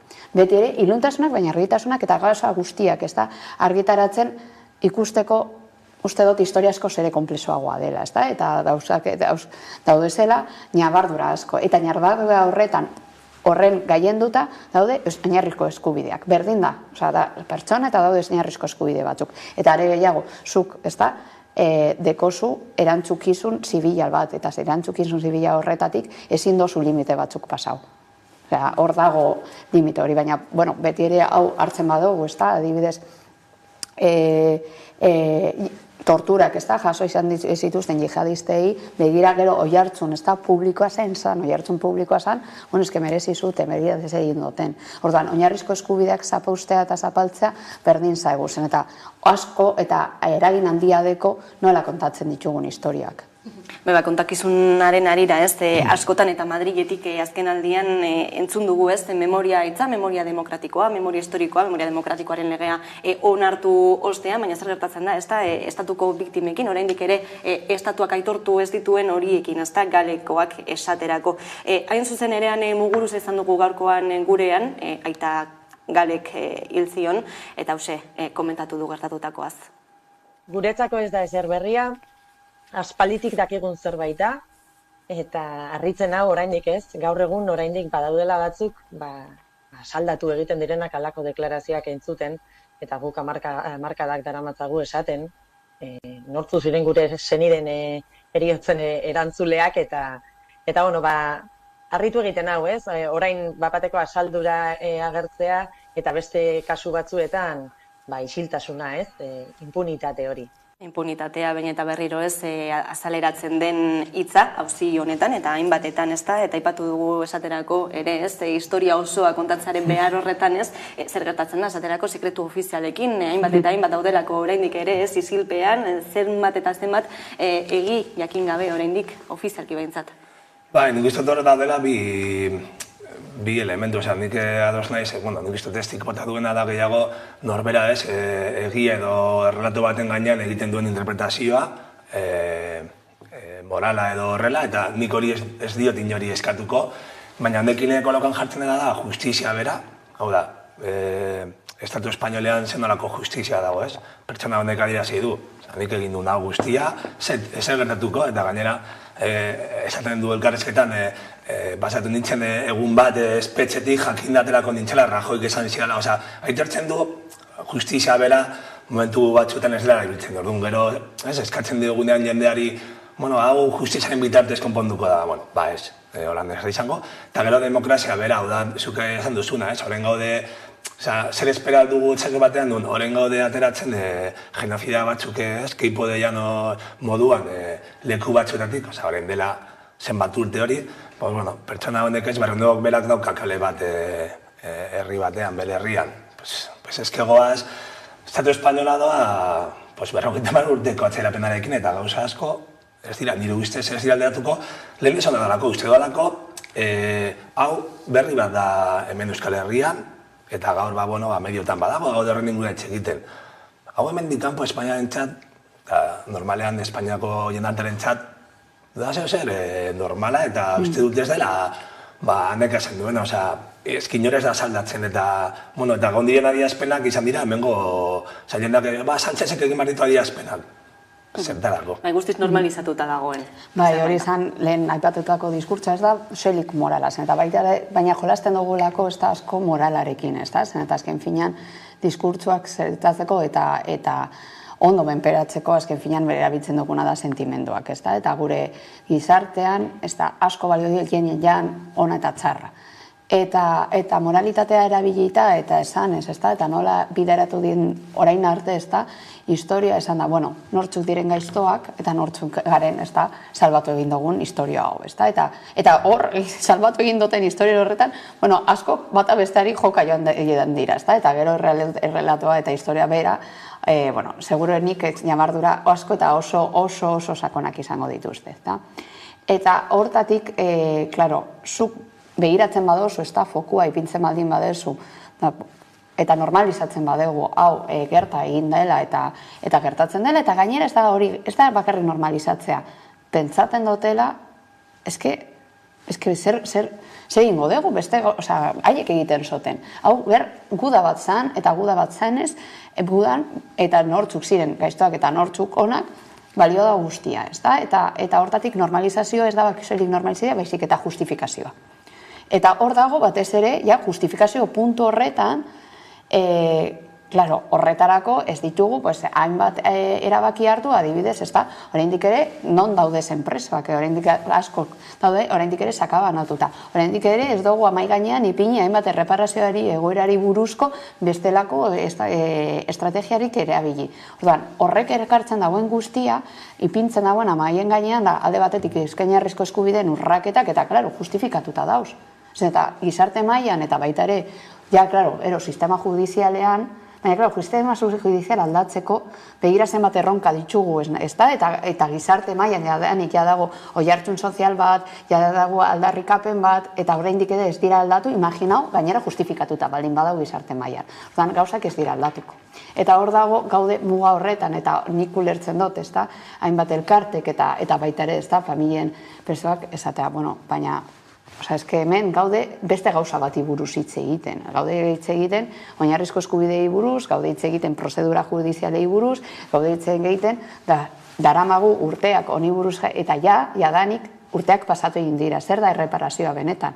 Erreparazioa dago bakarrik zer dan nola erreparatu nahi dugu gure gizartea, eta oraindik ere ez da, erabiltzen badugu, begi kontra, eta nizuk egin didazu hau, nik egingo dizut hau, eta hau gainera, horrek ez dauka, ez dakartza erreparazio egokirik eta ona, eta gainera dolu ona pasatzeko. Hemen utziko dugu gai hau, eta beste gai batzuei ere helduko diogu, izan ere badakizue asteburuan izan dela manifestazio bat Bilboko kaleetan, Euskal Eskola Publikoaren alde, eta hain zuzen ere hezkuntza legeak hartzen ari den bideari atentzioa ditzeko, nolabait esateko, ez da, hain zuzen ere Eskola Publikoaren aldekoek kritikatzen dutelako zirriborroak saren dualtasuna mantentzen duela, hain zuzen ere Eskola Publiko alde batetik eta pribatua bestetik, horixe mantenduko dela, besteak beste, eta baita ere aipatzen dute, ez da, hizkuntzari dagokionean euskarak ez duela, ez dela ardatza izango, galtzaile aterako dela hain zuzen ere. Gaurkoan Paul Bilbao, Euskalgintzaren Kontseiluko idazkari nagusia izan dugu gurean, eta euskararen alorrean hezkuntza legeak barne bildu beharko lukeenari buruz galdetu diogu. Ikasle guztiei edozein jatorri dutela, edozein baldintza soziolinguistikoetan bizi direla eta bar, ikasle guztiek derrigorrezko hezkuntza amaitzen dutenean lortu behar dutela B2 gaitasuna euskara. Egia da, Jaurlaritzak aurkeztu duen lege zirriborroan hori jasotzen dela, baina ez du zehazten zein izan behar duen bideak, eta gure ustez hor dago benetako gakoa. Horrexegatik, azkeneko hamarkadetan gure ikastetxeetatik aur euskaldun eleaniztunak atera dira, hori evidentzia da, eta ikusi da zein den arrakastan dien duen eredua, eta hori da euskara ikas eta irakas hizkuntza duen eredua. Hezkuntza legearen zirriborroa argitaratu zenetik, ez, hainbat galdera, ez, badaude airean, zuek nola ikusten duzue norabidea? Eske hezkuntzan sisteman erronka pila dauz. Claro, eske gertatzen dena dela, baina aspektu sozial askotan, ez da? Gertatzen ari zaiguna gauzak asko aldatu egin dira, alde batetik, ez da, sozietatean, eta hortatik hezkuntza sistema ez dago ematen erantzuna egokia daukagun errealitate desberdinei. Eta hori da daukan erronka errepresentatiboena. Horrekin lotuta baita ere gauden momentu honetan non ia dana daramatzagu privatizazio prozedura batera, esoilik hezkuntza, arlo askotan, claro, egiten ari dana da sistema publikoa oso kolpatuta ikustea. Eta hori da astarnarik, ez da, hoberena da nola geratzen den hezkuntza sistema. Nik guztiz ados, ez da, nago sare publikoak, ez da, eragin eta ekarri egin dituen ekarpenekin, zen eta eske... Claro, eskola publikoak deko erronka oso ugariak eta ez dituzte ematen. Osa, jadanik erronka horiei ez diete estrategia egokiak ematen, bai, Eusko Jaurlaritzatik eta hezkuntza sailetik. Orduan, geratzen ari dira oso kolpatuta, ez soilik errekurtsuen bitartez, baizik eta baita ere, eta hor dago batez ere egiten duten aldarrikapena da, ez daukagu errekurtsoak, adibidez, daukagun anistasuna, bermatzeko eta sostengatzeko. Ez daukagu errekurtsoa nahikorik, adibidez, aniztasun funtzionala daudezen pertsonentzako, ez daude. Eta gainera, ipintzen ari zarete, hainbat, ez da, adierazpen, non azkenean, ez da, sistema pribatua edo mistoa asko sobeto geratzen dana. Eta gainera, daukaten egoera eta aldarrikapena da, gero eta gehiago, eskola publikoetan, eskola publiko bakoitza oso desberdina dena, bata bestearekin konparatuta, segunetan non daduen kokatuta oso desberdina da. Eta ez da berdina auzo batean egotea eskola publiko batean edo beste baten. Eta orduan, beste aldarrikapen bat ekartzen dagoena da, lege honegaz, benetan ematen ari gara erantzuna daukagun errealitateari, ez diote ematen erantzunik. Orduan, logikoa da, haserre egotea, eta gainera oso haserre egotea. Eta gainera hor benetan geratzen diren, hasta, lekuz kanpo dira umeak. Osea, eske hemen eramaten baldin badegu, eta beste aldetik, ez da, errebindikatzea behin eta berriro, zenbat figura falta diren, ez da, eskola publiko barnen, ez da, adibidez, ez dakit, gizarte langileak, gizarte hezitzaileak, pedagogoak, karo, ez bakarrik ipintzea fokua, eta da beste adierazpen bat egiten duen, bakarrik ipintzea fokua irakasletan, zen eta irakasleek azkenean esaten dugu, eraman behar dugu, ez daki zer, baina ni irakaslean az, ez naiz pedagogoa, ez naiz gizarte langilea, ez naiz gizarte hezitzaileak, zer motatako errekurtsoak ematen, lege berri honegaz, zien errekurtso ematen ari dizkigu zue. Eta, klaro, ateratzen edo aterako dana, logikoa da zer egotea eta errebindikazioa egotea eta logikoa da kaletara ateratzea. Carlosuk nola ikusten duzu gaia? Bai, nik uste dut bateko manifa, 10.000 pertsona, biltzea Bilbon, estik esan duen moduan, bada horren islada, ez? Osea, badago aserraldi bat, nik esango nuke, bentsat hirigunetan edo auzo konkretu batzuetan, ze uste dute gero zonaldaren arabera eskola publikoaren funtzionamendua pizkat ezberdina dela, baina nik ikusten duana nire inguruan, edo bentsat nire auzoan eta inguruan, dela eskola publikoa aspaldi dagoela krisian. Dagoela krisi larri batean. Eta uste dute izan aldela baliabideengatik, izan aldela, baina egia da, egun guraso askok, eta gainera guraso askok zaukatela ere bai rekurtso ekonomiko handiak, erabakitzen dutela bere umeak eramatea itunpeko eskoletara edo beste eskola batzuetara eskola publikoan eramatean beharrean. Eta horren kontra oso gutxi daukagu, bezeroaren kontra jutea zaila da, baina nik inguruan, nik ez ditute zemarak, baina inguruan ikusten dudana lagunen artean da, erabakitzen dutela eramatea umeak ikastoletara, eskola libretara, eta bar. Zergatik, uste dute, bentsat niretzako, aldarrekapena ez da bakarrik eskola publikoa. Nik ere, batzutan entzuten dudanean, eta badakit ez dela hori, ez da oso konplejoa dela, baina batzutan ateratzen da ez, eskola publikoaz arro. Nik izak du, nik bintzat, nire inguruan dauden eskola publikoaz arro egoteko, ni ez nago arro. Ni eskola publikoen aldekoa naiz, baina ez eskola publiko gaur egun, inguruan dudan eskola publikoen alde. Niretzako ez da bakarrik publikoa, izan behar da, inklusiboa, izan behar da, unibertsala, doakoa, parekidea, euskalduna, eta euskaldun du behar du, komunitatea eta komunitate hori bultzatu behar du, eta gaur egun, ez da, ustut bakarrik ez bakarrik baliabideen gatik, hori zela bermatzen, bentzan nire inguruan dagoen eskola publikoan. Eta aitortu behar dara bai, eskola, jendeak, gurasoek, bezeroek, eta eskola publiko on bat dagoenean inguruan, egiten duten lehenengo autua da, ara eramatea umeak. Naiz, eta izan diru eramateko, guztut, bentsat nik, badaula adibidez Bilbon ere eskola publiko batzuk daukatela funtzionamendu, bentsat prestigio batekin, jendeak ondo, eta autu hori egiten du jendeak, baina, beste batzuetan ez dago hori, eta jendeak egiten du beste altut. Ordune, uste oso eredua beraldatu behar dela, eta nizi hor naiz, zoritxarrez gaur egun gobernuan gehiengoarekin dago EAJ eta PSE eskuma, eta ardun nekez aterako da lege bat publikoa indartzeko, alderdi batetik duen ikuspuntu estik esan duena, privatizazioan aldeko apustu bat egiten duena, ardun ez dut uste lege honekin gauzak bideratuko direla. Eta eztabaida sakona da, eta oso konplexua da, eta zute, ez bada aldatzen hori ez, indar korrelazioa, edo, ez dela aterako lege on bat eskola publiko duin bat izateko Euskal Herrian. Zuk ere ez duzu ikusten tarterik hezkuntza lege hori hobetzeko, izan ere ikusten ditugu protestak baina eta berriro, ez da, zirriborroari egindiko zuzenketak ere ez dago tarterik. Ez que aldaketa oso strukturala izan behar da, eta hortatik Carlosek planteatzen zuena zan, claro, ez que dakoagun, zer dan, zein motatako, zein eredu dekogun, ez da? Eta Carlos gaipaten egin duen, ni pentsatu behar, ez que begira zenbat eskola orain pribatu, atera egin dira, estrategia, claro, eta nik askotan eman diet klase irakaslei, ez da? Batez ere formakuntza eta zibilindarkerak, eta claro, nik jasotzen dodan, ez da, guztia da, ez que begira zen realitatea dekogun. Nola? Ez daukagu rekurtso sozialik, emozionalik, ez daukagu denborarik, ez daukagu hainbeste realitate daude, denbate egoera, eta gainera gero eta gehiago eskatzen dugu, eskatzen digute, baina ez dizkigute ipintzen errekurtsorik.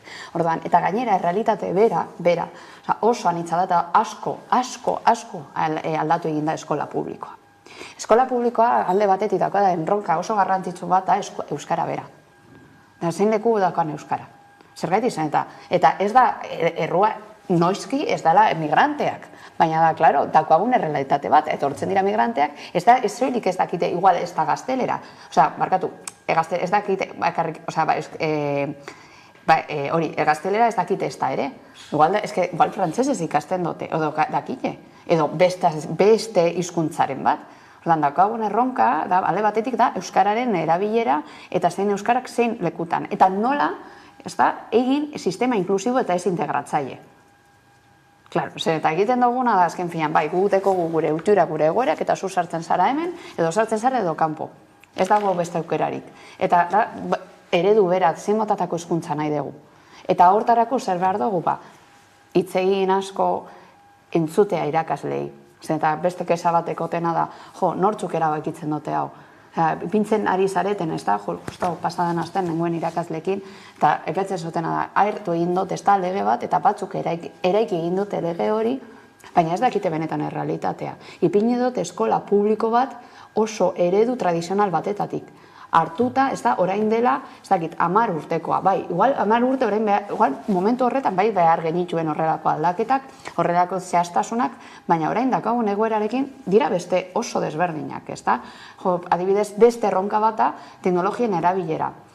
Daukaten kompetentzia modun, baina gero zemotatako errekurtsoak ematen dizkiozue benetako umeai. Eskatzen diegu, ez da, kompetentzia batzuk, baina gero familia guztiek daukate aukera hori ziurtatzeko, ez. Eskola publikoa ematen daude erronka oso desberdinak, eta gero beste aldetik, ez da? Gero eta sozietate asko ere zaurgarriago batean bihurtzen ari gara, ez bakarrik ekonomikoki baizik eta baita ere emozionalki. Eta dauzkate hainbat erronka adibidez identitatearekin. Nola ziurtatu, ez da, identitate horien, ez da, adierazpen libre eta askea eta modu seguru batean. Ez daude rekurtso nahiko horretarako, ez daude zer. Orduan, nik ulertzen dut, familiek, ez da, esatea, bueno, daukagu, alboan beste ikastola bat, non ipintzen dituzten, ez da, hainbat errekurtso, bestelako, eta nik errekurtsoekin, ez da, nire errekurtso ekonomikoekin, hori bai ordan bat dezaket. Hor dago, nortzuk, segun eta zen, eta da, sistemak klasista bat. Ordan, ja ez gaude eredu tradizional batean, baizik eta baita ere, eredu klasista batean. Orduan, eta zer gertatzen da irakasleekin, eta nola ziurtatu, nola egin hezkuntza sistema horretarako, legea oso urrun geratzen da, eta hortatik, bai uste dut aldarrikapenak asko izango beharko lirateke, eztabaida maila altua eta jakitea benetan zein den hezkuntza sistemaren publikoaren errealitate gordina eta erreala. Ikusiko dugu zertan gelditzen den hezkuntza lege hori, eta bitartean zenolako protestak eta zenolako zuzenketak egiten zizkion testuari ere. Beste erronketako bat ere horixe da prekarietatea, gizarte maila osoan transbertsala den gai bat, baina batez ere emakumeak zeharkatzen dituenak, goitik bera, lan munduan, esaterako, soldatarrak alagerikoa delako, baina gero horixe bera ere islatzen delako, nola ez, pentsioetan. Hain zuzen ere prekarietateari ez, prekarietatearik ez soldatetan, ez da pentsioetan, horixe da leloa, Euskal Herriko pentsiodunen mugimenduko emakumeen bigarren asanblada ospatuko dutelako datorren astean.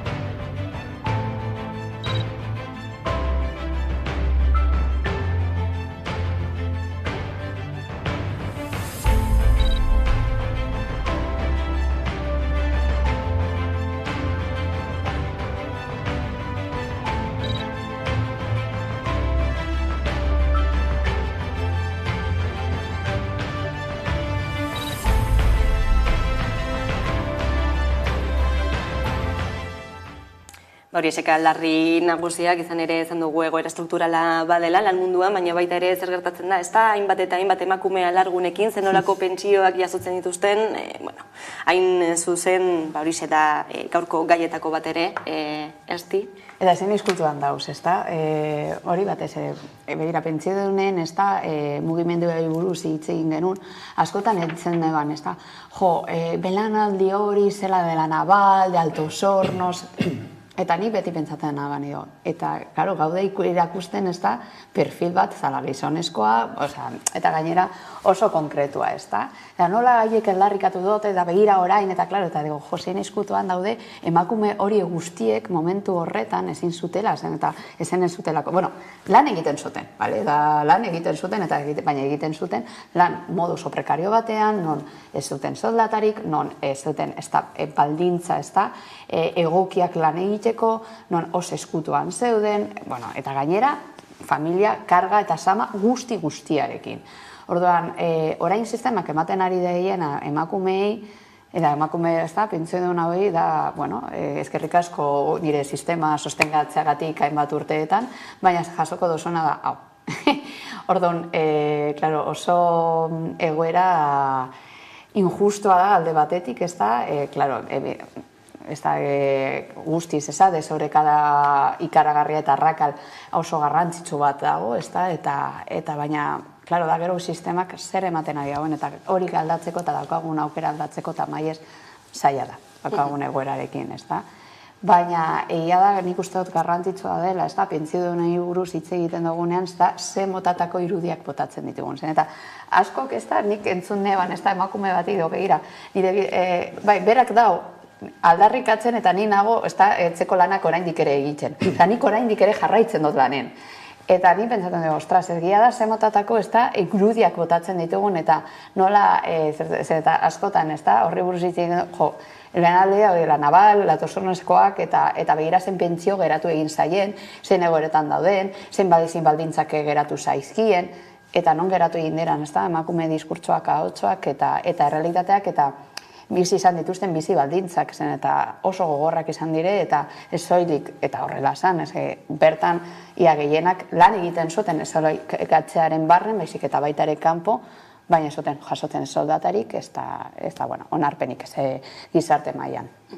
Hone guztiak ez nolako lotura duen esentzaren alorrarekin, lan ez erreproduktiboarekin, Bai, zaintza, ez da, gure gizarte mailan zen garrantzia ematen diogun, ez da, oraindik ere ez diogu ematen garrantzia, ez soilik hartu aldezakegu ni gizarte langileak naz, eta nola dago ikusita, ze motatako, ez da, sakontasuna eta ze motatako indarra ematen diogun zaintzari, oraindik ez dago guk askotan ipentzen dugu, ez da, zaintzari berdin dugunean, baina oraindik ere asko geratzen da, zaintzai berdin dugunean ipintzeko, eta gainera oraindik ez da, pandemiak ekarri egin dagoen, eta hainbat faktorek erregin dituzten, ez da, egoerak, orain gaude ikusten, orain begiratzen, leku batera eta bestera, eta nik beti bentzaten, pandemiak ekarri egin zauen diskurtso bat oso sakona izan zena da, zein garrantzitsua den zaintza ez badekogu, noradoa sistema. Sistema sostengatzen da, zaintzen, ez da, ezaren bitartez. Eta ez badugu hori balioztatzen, dago oso eredu zaurgarrian gure sisteman. Eta gertatzen dena, rolak asko aldatu egin dire, gauzak asko aldatu egin dira, eta bai oso eredu zaurgarri batean gaude, edo estrategia berriak eraikitzen ditugu, edo, krisia joango da harago, eta gainera zaintzaz badugu erdigunean ipintzen, gero eta harago. Eta pentsio dunei buruzari garela, erretiroari buruzari garela ere beste datu bat, eta hori da, hain zuzen ere, erretiroa aurreratzeko, modurik ez dagoela sektore feminizatuetan, ez? Urteak eta urteak lan eginda, egun gutxi gora bere, 75, 76 urteen artean har daiteke erretiro hori, baina sektore batzuetan edo lan jakin batzuetan horixe aurreratu daiteke, hainbat baldintza ematen baldin badira, ez? Lan nekagarriak badira, arriskutsuak baldin badira, toksikoak edo osasungaitzak dituzten, edo gaixotasun edo heriotza tasa altuak dituztenak besteak beste. 8 lanbide dira hain zuzen ere onartzen dituenak gizarte segurantzan, erretiro aurreratu hori hartzeko, baina emakumeak gehiengoa diren lanbide bat bera ere ez da agertzen zerrenda horretan. Zatzek, labek, elak eskatu dute, hain zuzen ere, sektore soziosanitario horretan sartzeko talde horretan. Ester Saberra daukagu bataiaren beste alboan, ela sindikatuko osakidetzako arduraduna da bera. Eguerdion, Ester? Eguerdion. Zenolako baldintzak ematen dira sektore soziosanitario horretan erretiro aurreratua hartu alizateko? Azpimarratu nahi dugu, kanpaina bat abiatu degula jubilazioa aurreratzeko edo jubilazioa aurreratua eskatzeko osasungintza esparruan eta esparru soziosanitarioan, bai publikoa, bai azpikontratatutakoa, guretzako lan horiek nekagarriak dira, langilea propioa izan da eta azpikontrata batean lan eginda bebai. Eta, uste dugu oso argi dagoela lan baldintzak prekarioak diela, lan gainkarga sistematikoa dela, lana gerotan nekagarriagoa dela, eta horri gehitzen zaiola langileen bataz besteko adina 50 urtetik gorakoa dela. Eta askotan gainera txandaka egiten dutela lan. Hori guztia, arazo fisikoak eta psikologikoak ekartzen ditu, eta ezintasun egoerak eragiten ditu, eta, argi daukagu, 60 urterekin emakume asko ezin direla egon gure bat zaintzen adibidez, eta hori, horri konponbidea eman behar zaiola, eta hori ekitin behar dela. Zergatik uste duzu orain arte zaiola irten biderik eman auzi honi? Komentatzen zen bezala, uste dugu genero ikuspegia mahai gainean jarri behar dela, gai hau jorratzen degun einean, eta zuk esaten zen du, hainbat sektoretan edo lanbidetan jubilazio aurreratzeko aukera dagola, baina argi daukagu sektore maskulinizatuak direzela, eta, horren oinarrian dagola, emakumeok egiten degun lanari, ematen zaion errekonozimendua gizartean, eta zaintza lanei argi daukagu etzaiela alako baliorik ematen gizartean, Eta, bueno, hori dala eta momentu hontan, hainbat sektoretan hori onartzen dela, baina esan bezala emakumeok lan egiten dugun sektore bakarra bez ez dagoela zerrenda horretan. Hemendik aurrera zen nolako bidea hartuko duzue? Bueno, esan bezala kanpaina bat abiatu dugu, gu jadanik alderdi politikoekin egin dugu bilera Madrilen, eta, bueno, gure eskaera da beraien botuak baliatzea, egungo aritmetika parlamentarioa ikusita, eta eskaera bikoitza da, aurten jubilazioa 63 urterekin, ahalbidetzea inolako penalizaziorik gabe, eta legegintzaldia bukatu baino lehen jubilazioa 60 urterekin penalizaziorik gabe. Eskaera da aurtengo aurrekontu legean horiek biak sartzea, eta esan bezala egungo aritmetika parlamentarioa erabiltzea, eta beraien botuak baliatzea, errealitate bat izan dadin. Jarraituko dugu gaia, zer zabedra, elako Osakidetzako arduraduna, mila esker beste bengurean izategatik. Mila esker zuei. Hauxe da errealitatea, ez da? Gordin-gordina eta egunerokoan ere ikus daitekeena, ez da? Bai, niri gustatuko litzateke justo kontatzea, nire justo gurasoen, ez da, errealitatea. Alde batetik, nire aita justo zen, ez da, arriskutsuen hori sektore bertakoa, baizik eta, beraz, izan da, koordinatzaile administratiboa, eta, esan zioten, ez da, bera enpresa, ez da, multinazional batetatik dator. Eta hortatik, esan, proposatu egin zioten, lehenengoz jubilatzea, eta, perfecto, klaro, nire amak aldiz, dago, justo sektore, ez da, zaintza sektore horretan, eta nire amak fibromialgia deko. Klaro, ez dugu baloratzen zer den karga emozionala, ez dugu baloratzen baita de zer den, ez da karga fisikoa, Orduan, eta berari ez diote ez da inkapazitatea emoten eta jubilatzen lehenago. Bakon, egoeraren gatik, ez da? Eta mi ama betidanik, ez da? Lan egin dau, baina, klaro, izan dituen bizi baldintzak oso desberdinak izan dira iraitarekin konparata. Eta orduan ez dugu inondiko inora hartzen kontuan hori guztia, ez da? Da oso meritokratikoa da, zuk eman dozu hau hainbat urtetan, eta da jasoko dozuna. Ez dugu inondik bestelako valorazio askoz ere kualitatiboagoa eginik, eta are gehiago askoz ere justuago eginek, eta begiratuta guzti zer den gure gizarte eta nola dagoen eraikituta, eta zer nola eragiten diren hainbat diskriminazio eta egoera oso desberdinak. Hori ez dugu, klaro, inondik inora valoratzen, eta da oso sistema meritokratikoa. Eta hortatik nik ikusi egin dut, ez da, desberdintasun hori niretzen, nola ikusi, ez da, nire amak ezin dauela jarraitu, ezin du, baina aldiz nire aitak beste leku oso desberdine batean, beste gora oso desberdine batean, bai jaso izan dauela. Orduan, nik begiratzen da nola, dagoen sistema hain injusto, ez da, eraikituta horrelako egoera nire etxerain barne horrela ematea, ez da. Eta hortatik da, zere ematen diogun berri ere garrantzi, ez da, eta zaintza, emozioak, eta ez dugu hartzen. Bai, karga fisikoa hori bai baloratzen dela. Eta ikusten dugu, zeintzuk sartzen diren eta zeintzuk ez. Eta bere gaiago, zein baldintzetan sartzen dira, adibidez, enpresa batzuk eta ez beste batzuk.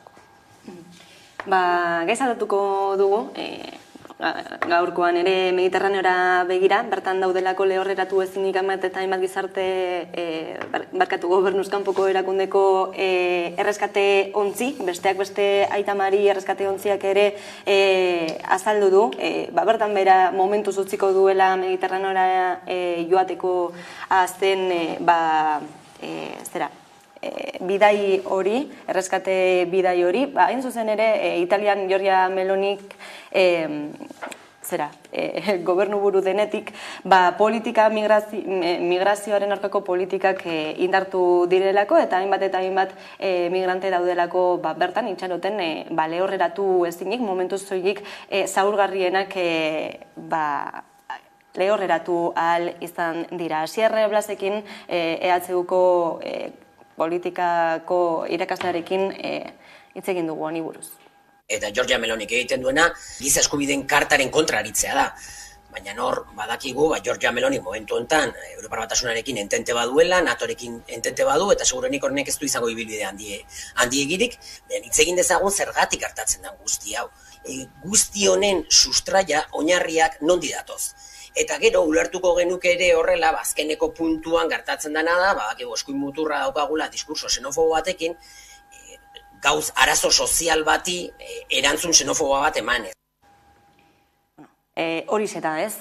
Oraintxe bertan Mediterraneoan Italian dagoen egoera, inork harrituko ez duena, baina arazo baten aurrean gaude, ez da? Bueno, aspaldi gaude, ez dakite, zaboralde batetik eskumaren gorakada izugarria izaten ari da Europan. Beste aldetik ez da berria, arrazismo eta xenofobia ez dago bakarrik eskumako alderdi horietan. Uste dut, guztiok egunerokotasunean bizitzen dugu ikuspuntu arrazista eta dago oso edatuta. Eta, bueno, hor bi kontu, alde batetik egin behar den pedagogia eta jendarterekin ere bai, gauza logiko batzuk ere azaltzeko, hau da, jendearen migrazioak ez diela ematen aurreratzean dagoela arazo ekonomiko bat, eta migrazioak egon diela betidanik eta guk Euskal Herrian oso ondo ezagutzen dugu zer den bai migratzea lanaren bila eta bai ere ona etortzea arrazoi ekonomikoengatik, eta hori da logika bat sistema kapitalista honen barruan dagoena, eta horrekin batera neurri batzuk hartu beharko dira, modu batean edo bestean, etortzen diren pertsona horiek eskubia dutelako modu duin batean egiteko eta ekiditzeko egun bizitzen ditugun dramak Mediterraneoan eta estretxoan eta bar. Bai, aipatu duzu ez dela soilik eskuin muturraren gauza, ikusten dugulako egunero Europan zehar esaterako zenbat eta zenbat gobernu, ezkertiarrak hartzen dutenak bere buruan ere, edo sozialdemokratatzat hartzen dituztenak ere horrelakoak egiten, esaterako Melillako auzia gaurkoan ere bada albiste, bihar ere kongresuan izango da hizpide, badirudi Marlaska barne ministroak dagoeneko eman duela argi berdea irudi horiek ikusteko, ez dakit zabalduko den biderik horretarako hemendik aurrera erantzukizun horiek hartu ditzen Espainiako gobernuak. Eske, gertatzen dena migrazioarekin ez da soilik Espainiako gobernuaren, ez da, baloia dago, baita ere, egin alditzakegu gauzak, ez da, eta maniobra dekogun, baina da, nola dauden mugak eraikitzuta. Hormen dago ezin frontesari buruz hitz egin beharko dugu, eta zer nortzuk diren frontes, eta dala enpresa pribatu bat, eta sistema kapitalistaren barne interesatzen dau mugak da egotea, eta mugak horrietatik, eta baita ere, ez da, sistema honetan mugak eraikitzea ondo datorkiez, eta modu horretan, dirua, badirudi ez ez, baina diru asko erabiltzen dugu migranteen aldetik. Zerbait izan, eta gauza asko ordaindu egin behar dute edozein gauza egiteko askotan. Ez dugu jakiten zenbat gauza ordaindu egin behar duten, bakarrik paper bat izateko eta ez datea boia ni existitzen naiz eta pertsona bat naiz eta daukat eskubidea ez dakiz ere egiteko. Bakarrik hortarako, egin behar dituzten alde batetik prozedura super luzea eta gero ordaindu behar duten guzti hori. Eta gero bestaldetik ez da nork eraikitzen dituzten mugak eta zein interesak dago ezen. Eta hortarako begiratu beharko genituzke alde batetik ez da organismo publiko, baina organismo publiko maila oso altuan, Europa mailan, baita ere mundu mailan, ez da? Eta hitz egitea, benetan strukturalki zer egin aldezak egun, eta nola adibidez frontes daukan argi berdea egiteko nahi dutena. Eta bestaldetik ez da, prozedura administratibo eta hor da uste dut agoela gako, ez da, bereziki bakotxearen, ez da, estatu mailan, nola ipini administratiboki zemotatako pausuak eman behar dituzten, adibidez, edo zer paper eukitzeko. Baina, klaro, migrazioari buruz hitz egiterakoan ezinbesteko da ipintzatea oso modu zabalean eta oso modu makro batean. Eta gero ja zehazki zemotatako rekurtsoak ipinalditzakegu, ez da, bai, ale batetik estatuan, eta gero, segun, eta zein lekutan mugitzen garen. Eta gero bestaldetik nola komunikatzen dugun, ez da? Eta zemotatako irudiak ipintzen ditugun, ez da? Beti ere ipintzen baditugu, ez da? Melillako, ez da, muga hori saltatzen, hori da, eguneko oso txikitxo bat. Beste migrazio asko, bestaldetik sartzen da, beste egoera oso desberdinekin, eta gero zemotatako migrazioa zirtzen da, adibidez emakumeen aldetik, lehen aipatu izan ditugu emakumeak, ere ikusteraztu ez da, emakumeen egoera, ia gehienak sartzen dira, eta batez ere Afrikatik tratako emakume bezala, dosare erosketa emakume bezala, orduan. Daukaten ibilbidea oso desberdina da, eta hori ere irakustea, eta horri buruz, eta nola, ez da, gu gizarte mailan, oinarri, ez bakarrik oinarritzen gara, bermatzen dugu horrelako gauzak gertatzea gure sisteman, eta ez hitz egitea eta ez erakustea benetako errealitatea, egiten duguna da, foku guztia ipintzea, begira nortzuk saltatzen duten, zen egoeratan, eta gero zer ekartzen duten.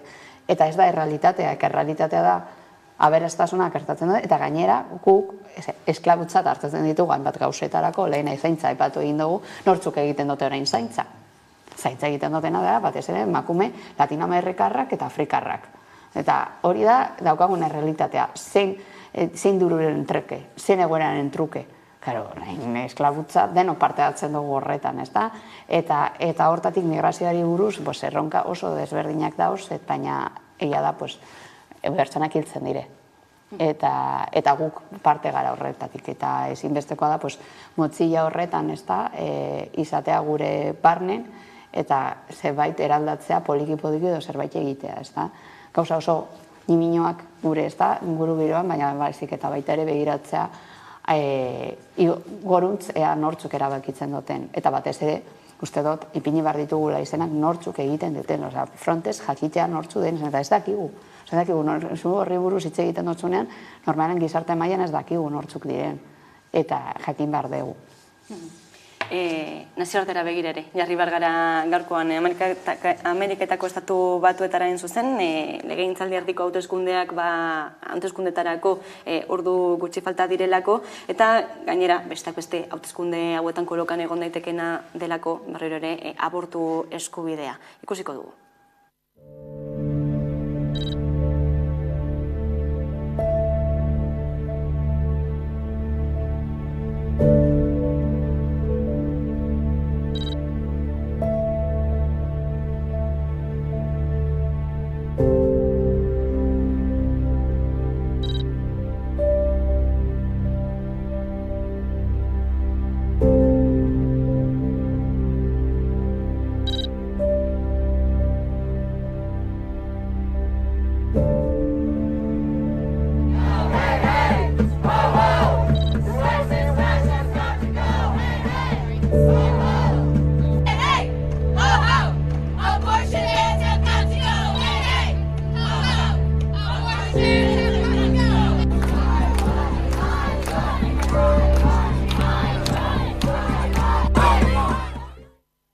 Egun erabakigarriak estatu batuetan berriro ere.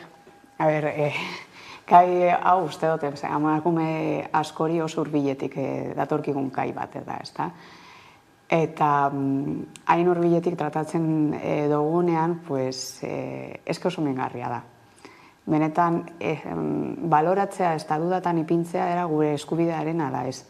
Bakarrik hori ipintzea, ez da mingarria zen, eta nik ikusi egin dodala beste lekutan, erabakirik ez hartu ezin dutenean, lan asko egin nuen ume txikitxoekin, neska txikitxoekin, hartun geratuta eta batez ere bortzaketen bitartez, eta Nikaragua daukaten egoera oso zaila da, baina haiek ezin dute erabaki. Bai kultural alde batetik, eta hor dago nire fokua, zer diskurtso sartzen ari garen, eta hemen ez dut itzen gu, eta ultraeskuindarrak ez da, gauza gehiago da eskubidea, eskubide bezala, eta guk emakume eta gure gorputzarekin egin aldezakegun oinarrizko eskubiderik, eta erabakitzea gure gorputzarekin zer nahi dugun baina zen, eta errealitatea da, azkenean hori da, gure gorputza, eta gurekin geratuko dena, eta nik ikusita nola erabaki alni izan neban, eta nola erabaki ez dutenean, eta ikusita hori bere bizitza osorako geratuko dela, eta gainera ez badozu, erantzukizeno hartzen, ume horrengan, zuk izango duzu estigmatizazio guztia. Eta zuk albo batera edo abandonatu edo ondo destratatu egin duzu emueri. Eta izango duzuna estigmatizazio eta pertsonalki bizi izango duzuna oso gogorra da. Orduan, bakarrik ez da kolokan ipintzea eta dudan ipintzea oso mingarria da. Oso mingarria da, zen eta da, bai, oinarrizko eskubidearen erabakizuna baitez ere zure gorputzarekiko. baina oinarrizkoa, ez da, zuk erabakitzea zer naduzun, eta gauza gertatzen dira, eta askok pasatu egin dugu, ez da, bertatik. Hori alde batetik ero beste aldetik da, zein diskurtso maila zentratzen ari den, ez da, estatu batuetan, ja ez da, bakarrik, estatu bakarra, ja egon dira, estatu asko, ez da, abortuaren kontra, ez da, jardun izan dutenak, eta ikusita hainbat, estatuak mugimendu, ez da, sozial eta feminista oso sakona izan dutenak, eta ikustea nola joan dan lege hori porrotera, karo, niri pertsonalki olatu hori ona etortzea kostatzen da, eta gainera ez dakagu, ezin dugu esan gure sisteman oraindik ere guztiz, ez da onartua dekogun, ez da gai bat dela. Alde batetik hitz egitea honi buruz. Pero zenbat hitz egiten dotzunean eta honi buruz hitz egiten dotzunean, hasten dira emakumeak hitz egiten. Nik ere pasatu egin dut betatik, baina guztiz eskutuan, ez da eraman izan dugun errealitate bat da.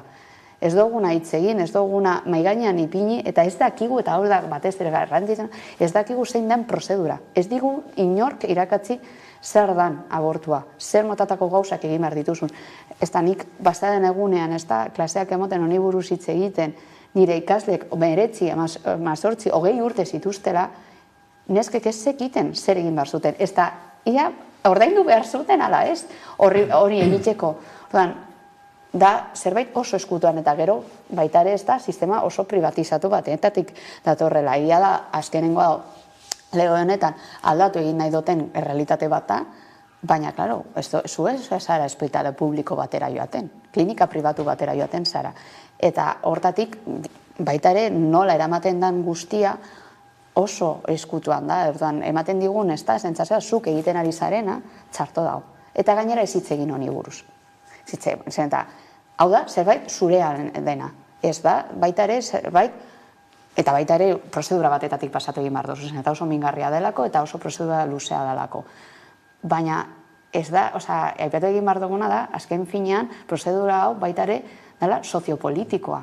Eta da, zerbait aldatu egin behar duguna, eta hitz egin behar duguna. Ezinbestekoa da, eskutuan ez agertzeko, baina egia da, beldurtu egiten hau, ez da, olatu hori, ez da, estatu batuetan, eta, bueno, ja Latinoamerikan orain dela, Latinoamerikan herrialde batzutan ez da, inoz abortua lege estatu, baina hori, estatu batuetan, batez ere gu feminismoak, ez da, izaten zutela, ez da, ispilu moduan estatu batuetan gertatzen dena, beldurra ematen dait hori ez da bueltan emotea eta berdin ez da hemen gertatzea, eta ez soilik hemen gertatzea, ja gerlanik gertatzen ari da estatu batuetan.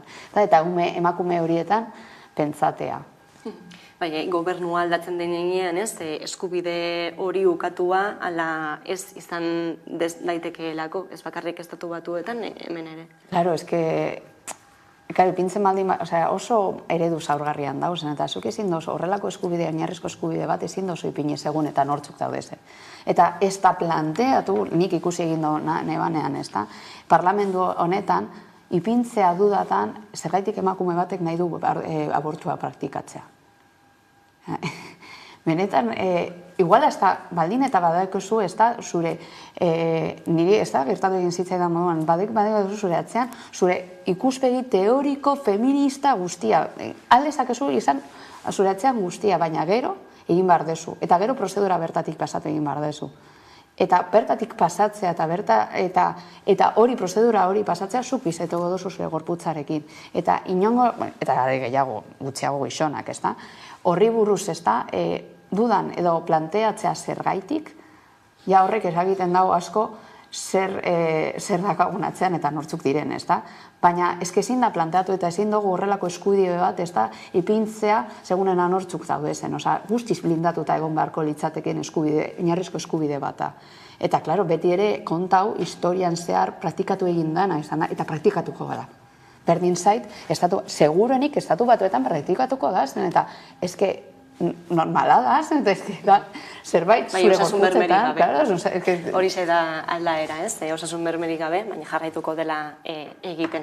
Hemen utzi behar dugu barkatu gaurko solasaldia. Eskerrik asko beste inguruan izateagatik Estilina eta Carlos Renedo, eta egunero legez jarraian eguneko albiste nagusia Karolina Suárez lankidaren eskutik ondo izan.